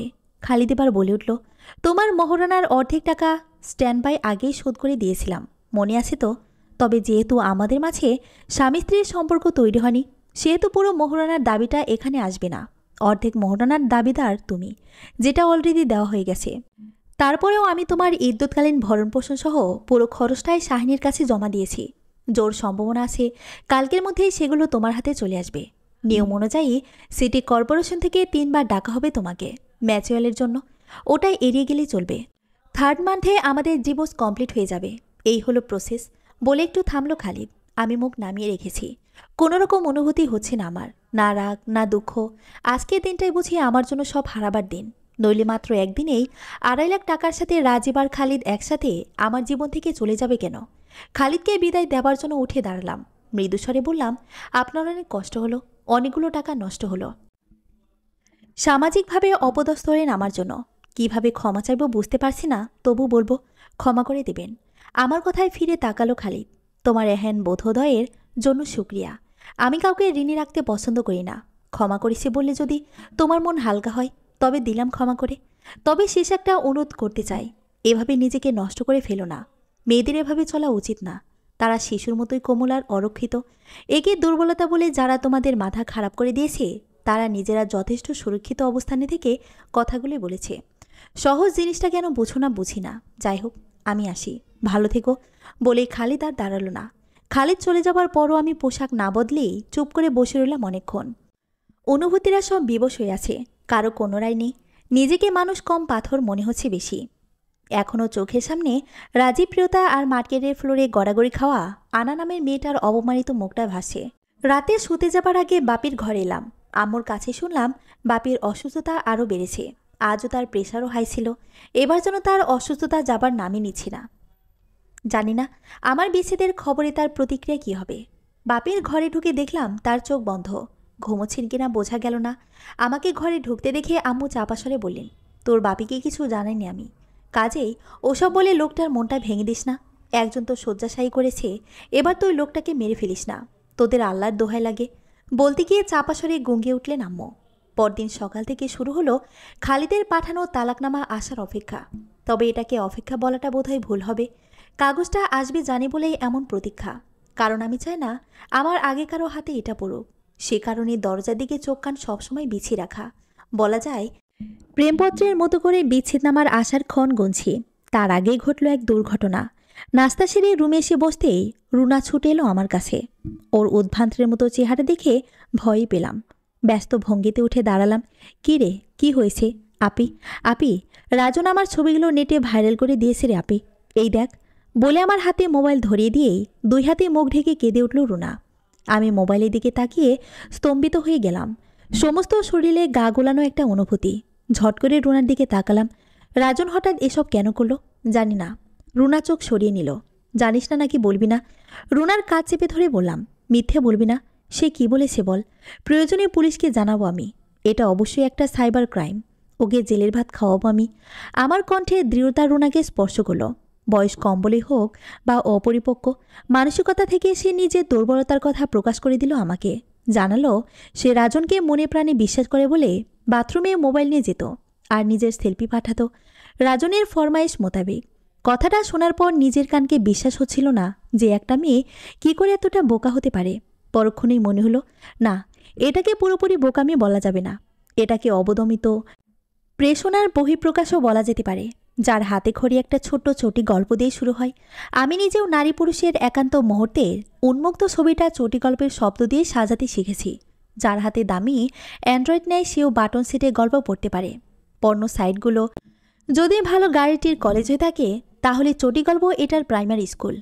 উত্তেজনার হাতে খড়ি এসব গল্প থেকেই প্রায় অপরিণত মনের কিশোর কিশোরীর দল তারপর একটু একটু করে আগাতে থাকে নীল ছবির দিকে। কিন্তু বুঝটা পরে এলেও আর শোধরানোর উপায় থাকে না। যেমন আজ আমার নেই। জীবনের 5টা বছর নষ্ট করেছি এসবের পেছনে। ক্লাস 7 থেকে পড়ার গল্প পড়ার অভ্যাস। 9-এ এসে মনের সাথে পরিচয়।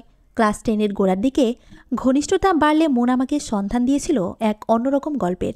ওগুলো পড়ার পর সাধারণ গল্পগুলো বিষাদ ঠেকল। কলেজে উঠে প্রেমে পড়ে গেলাম রাজীবের। 2 বছর ওর পিছনে সময় দিয়ে আজ সময় আমার প্রতিকূলে। প্রতিবারের মতো এবারও প্রশ্ন জাগল, এর জন্য দায়ী কে? রাষ্ট্র, সমাজ, স্কুল নাকি আমি নিজে? প্রবল আক্রোশে রুনাকে কিছু বলতে যাব, তার আগেই হন্তদন্ত হয়ে আম্মু এলেন আমাদের কাছে। অস্থির ভঙ্গিতে ডাকলেন আমাকে, এই আনা, একটু এদিকে আয় তো। কি হয়েছে? তোর ইয়াজুদ্দিন চাচা এসব কি বলছে? তোর বাবাকে উল্টাপাল্টা কথা শোনাচ্ছে, আর এ মাসের মধ্যেই বাড়ি ছাড়তে বলছে। দ্রুত পায়ে আম্মুর ঘরে চলে এলাম। কথা সত্যি, আব্বুর সামনেই উত্তেজিত স্বরে কথা শোনাচ্ছে আমাদের বাড়িওয়ালা ইয়াজুদ্দিন চাচা। তার মুখে একটা কথায় বারবার শোনা গেল, আমাদেরও তো মান সম্মান আছে। তার একটু পরেই চাচি এলেন আমাদের বাসায়। তিনি এর আগে মাঝে মধ্যে ভাড়া নিতে আসতেন। এমনিতেই চাচি সবসময় হাসি খুশি মেজাজের, আজ তার মুখ বেশি গম্ভীর। চাচি এবার সরাসরি আম্মুর সামনে একটা মোবাইল ধরিয়ে দিয়ে বলেন, এসব কি আপা? আপনি বলেন, এসব কোনো ভদ্রমেয়েরা করে? আম্মু প্রথমটায় বুঝতে না পেরে ভালো করে দেখার চেষ্টা করতেই আমি ছো মেরে মোবাইলটা তার হাত থেকে নিয়ে নিলাম। চাচিকে কিছু বলতে যাবার আগেই ধূপ শব্দে তাকিয়ে দেখলাম আম্মু মাটিতে পড়ে গেছে। চাচিকে আর কিছু বলা হলো না, কারণ আম্মু অজ্ঞান হয়ে গেছে। এই ঠিক 1 ঘন্টার মাথায় বাপি স্ট্রোক করলেন। মাথায় বাজ পড়ার অনুভূতি হলো আমাদের 3 বোনের। বাপিকে হাসপাতালে নেবার সুযোগও পেলাম না। তার আগেই স্থানীয় ডাক্তার জানালেন বাপি নেই। পাড়ার অতি উৎসাহিত ছেলেরা তবু বাপিকে স্থানীয় মেডিকেল থেকে চেক আপ করিয়ে আনলো তার ডেথ কনফার্ম করার জন্য। দুপুরের মধ্যেই পুরো বাড়ি ভরে গেল আত্মীয় স্বজনে। কারো জীবনে যেন এত খারাপ পরিস্থিতি না আসে। প্রেতাত্মার মতো পুরো বাড়ি ঘুরে বেড়াচ্ছি, আর সবার বিষ মাখানো কথাবার্তা শুনছি। ওদের কথার ভঙ্গিতে মনে হচ্ছিল আমি ওখানে উপস্থিত নেই, এতটাই নির্বিকার তারা। সারা দুপুর ভরে শুনতে লাগলাম যে বাবা তার কন্যাদের সঠিক পথে চালাতে না পারে সে বাবা জাহান্নামী। আমার বাবা তার নিজের জন্য 3টা জাহান্নাম রচনা করে গেছেন, অথচ একটি কন্যা সন্তান থাকা মানে একটি জান্নাতের মালিক হওয়া। তথ্যটা আমার জন্য নতুন। এরপর সবাই মিলে রুনাকে গণহারে মন্দ বলার প্রতিযোগিতায় নামল। ওসব দেখে রুনা, সে যে ওর ঘরের খিল দিয়েছে আর খোলার নাম নেই। তবে মন্দের ভালো হিসেবে আমাকে সবাই এর বাইরে রাখল। উপস্থিত লোকজন উল্টো আমাকে সান্ত্বনা দিতে লাগলো। তাদের সান্ত্বনা বাক্যে একটা কথাই বারবার উঠে আসছিল, তুমি হলে বড়। বলতে গেলে তুমি এবার ওদের মা। তুমি তো এখনকার সময়টাকে জানো, এবার ছোট বোনটাকে সামলাও। মেজোটা তো বরবাদির লাইনে চলেই গেছে, ছোটটা যেন না যায় সেদিকে খেয়াল রেখো। শুনলাম তোমার শ্বশুরবাড়ি নাকি খুবই ভালো। যাক, তবু তো তোমার একটা ভালো গতি করে যেতে পেরেছে তোমার বাবা। আহারে, মেজো মেয়ের এসব অপকর্ম লোকটা সহ্য করতে পারল না। দেখো তোমার শ্বশুরবাড়িতে আবার কি বলে। এসব দেখলে তো তারাও তোমাকে রাখবে বলে মনে হয় না। পাথরের মতো চেহারা নিয়ে নীরবে সবটাই শুনলাম, কোনো উত্তর করলাম না। কথাগুলো শুনতে শুনতেই খালিককে দেখতে পেলাম। সবাই সসামনে ওকে আমার দিকে আসার জায়গা করে দিল। তাদের মুখে চাপা গুঞ্জন, নতুন জামাই আসে। এটা ওদের নতুন জামাই, গত মাসে তো বিয়ে হলো। দেখ কোন দিন লাথি মেরে বিদায় করে দেয়। যে কাণ্ড বোনটা ঘটালো, এরপর কি আর বড় বোনকে রাখবে? আমার দিকে তাকিয়ে চোখের ইশারায় ভেতরের ঘরে ডাকলো খালিদ। বুকটা ছ্যাদ করে উঠল আমার। সেও কি আজই সবার সামনে আমাকে তালাকনামা ধরিয়ে দিতে এসেছে? আড়াল হতেই তাকে ফ্যাসফেসে কণ্ঠে বললাম, একটা অনুরোধ রাখবেন, কাগজটা আজই দেবেন না প্লিজ। আমি চাই না আজই সবাই এখনই জানুক। ডিভোর্স তো দেবেনি, বা দিয়েছেনও। 2 দিন পরে হলো তো ক্ষতি নেই, তাই না? খালিদ কোনো জবাব দিল না। নিঃশব্দে আমার দিকে কয়েক সেকেন্ড তাকিয়ে থেকে বলল, না, ক্ষতি কি? আমি ফোনে বাপের সংবাদটা পেয়ে না এসে থাকতে পারলাম না। লোকটা এখন আমার শ্বশুর, এটা তার হক যে আমি তার জানাজায় শরিক হব। এরপরে আর কথা এগুলো না। তবে পরবর্তী কার্যক্রমগুলো একটার পর একটা ঘটে যেতে লাগলো। ঘরের ভেতরে বসে টের পেলাম কাজগুলো খালিদের। খালিদকে দেখার পর অনেকের জবাবে তালা পড়ে গেছে। এই রহস্যের ভেদ উন্মোচন করতে আরও কত বছর যাবে আমার জানি না। সকাল থেকে আজ ডায়েরি লেখার নেশা পেয়েছে আমাকে। লিখছি তো লিখছি, কখন বেলা গড়িয়ে বিকেল হয়ে গেছে টেরই পানি। আসরের আজান শুনে বোধোদয় হলো। চুলায় চায়ের পানি চড়াতে হবে। একটু পরেই সব চায় খরে হাজির হবে। চায়ের পানি চড়িয়ে অনুচ্চ স্বরে আব্রু আর হায়াকে ডাকলাম। বলার সাথে সাথেই ওরা চলে এলো। দুজনকে তাদের রুটিন মাফিক কাজগুলো ঠিকমতো করেছে কিনা জিজ্ঞেস করে হেনার রুমে চলে এলাম। ওর টেবিলে দুধের গ্লাস রেখে বললাম, তোর পরীক্ষা কেমন হলো রে? আলহামদুলিল্লাহ ভালো। ভাইয়া কি চলে গেছে? না, নাস্তা খেয়ে যাবে। বলতে বলতেই ডাক পড়ল আমার, আনা। উনি আমাকে এভাবেই ডাকেন, ঠিক প্রথম দিনের মতো করে, টানা টানা সুরে। প্রতিবারই বুকের ভেতর ভ্রমরের গুঞ্জন তুলে ডাকটা। ছটফটে পায়ে বেরিয়ে এলাম। অভ্যস্ত হাতে চা বানিয়ে তার সামনে রাখলাম। ভারী স্বরে বললেন, চশমা কই আমার? শুনে ফিক করে হেসে নিজের চোখের দিকে দেখালাম। এই যে, এটা পরে আমি লিখছিলাম। অক্ষরগুলো ঝাপসা লাগে আজকাল। ভাবলাম তোমার চশমা দিয়ে ট্রাই করি, বেশ পরিষ্কার দেখা যায় জানো। চোখটাকে নষ্ট করার শখ হয়েছে তাই না? ডাক্তারের কাছে গেলেই পারো। বলেই তিনি আমার দিকে তাকালে আমি নিজের চোখ থেকে চশমাটা খুলে আঁচলে মুছিয়ে তার চোখে তুলে দিলাম। তিনি সেটা চোখে দিয়ে আমার লেখা টেবিলের দিকে তাকালেন। কেন লেখো এসব? কে পড়বে? আমার নাতি নাতিরা পড়বে। হাসলাম আমি। কোনো দরকার আছে? এক জীবনে ওরকম ভুল কম বেশি আমাদের সবারই আছে। এটা জনে জনে গিয়ে বেড়ানোর দরকার নেই। তোমার ছোট মেয়েকে ডাকো। ভদ্রমহিলা আজ আমার সাথে রাগ করেছেন। ওর মান ভাঙানো দরকার। মুচকি এসে আমার সর্বকনিষ্ঠা কন্যা গহনাকে ডাকলাম। তিনি এলেন ছোট ছোট পায়ে, অভিমানাহত ভঙ্গিতে। বয়সের তুলনায় তার ভারী কি মাঝে মধ্যে বাপকেও টপকে যায়, অথচ মেয়েটার বয়স মাত্র ৩। তবে সবচেয়ে ভালো যে ব্যাপারটা, সেটা হলো আমার ৩টা মেয়েই তাদের বাবার স্বভাব পেয়েছে। একাধারে হাসিখুশি আবার গম্ভীর মেজাজটা আবার আমার কাছ থেকে পেয়েছে। আমি মনে করি মেয়েদের একটু একটু মেজাজের দরকার আছে। একেবারে ডাল ভাত হলে আবার সমস্যা। সুযোগ সন্ধানীরা সুযোগ নিতে সাহস পেয়ে যায়। তবে আমার ৩ মেয়ের বেলায় সেই সুযোগ আমি রাখিনি। তাদের চারপাশে আমি গড়ে দিয়েছি অদৃশ্য দেয়াল। চাইলেই ওদের কাছে পৌঁছানো অত সহজ হয় না। প্রয়োজনের তাগিদেই আমি আজ বড় কঠোর। তার উপর বাড়তি দায়িত্ব হিসেবে আম্মু আর হেনা তো আছেই। বাপি মারা যাবার পর থেকেই আম্মু শয্যাশায়ী। শরীরের এক পাশ তার প্যারালাইজড। আর হেনাকে পথে আনতে খুব বেশি কসরত করতে হয়নি। বাপির মৃত্যু আর রুনার সুসাইডের জন্য একটা বড় ধাক্কা ছিল। পরবর্তী পরিস্থিতি সামলে নেবার জন্য আমি তো ছিলামই। সব দুঃখই একদিন সয়ে আসে। হেনারও এসেছিল। এরই মধ্যে একদিন দেখি কম্বলের তলায় আলো। নিজের অভিজ্ঞতা থেকে জানি ওভাবে লুকিয়ে মানুষ কখন গল্প করে। যে গল্পটা সবার সামনে পড়া যায় না, ওটার গল্প থাকে না, অন্য কিছু হয়ে যায়। আচমকা কম্বল সরিয়ে টান মেরে মোবাইল নিয়ে দেখলাম এটা সেই সস্তা গল্প, যেগুলো লেখার জন্য কোনো প্রতিভার দরকার হয় না। আছাড় মেরে সেদিন ওর মোবাইল ভাঙি আমি। চর চাপড় তেমন দিতে পারিনি, কারণ হাতে পায়ে বড় হয়ে গেছে। তারপরেও আমাকে কঠোর হতে হয়েছে। যার ফলশ্রুতিতে হেনাজ বুয়েটের ছাত্রী।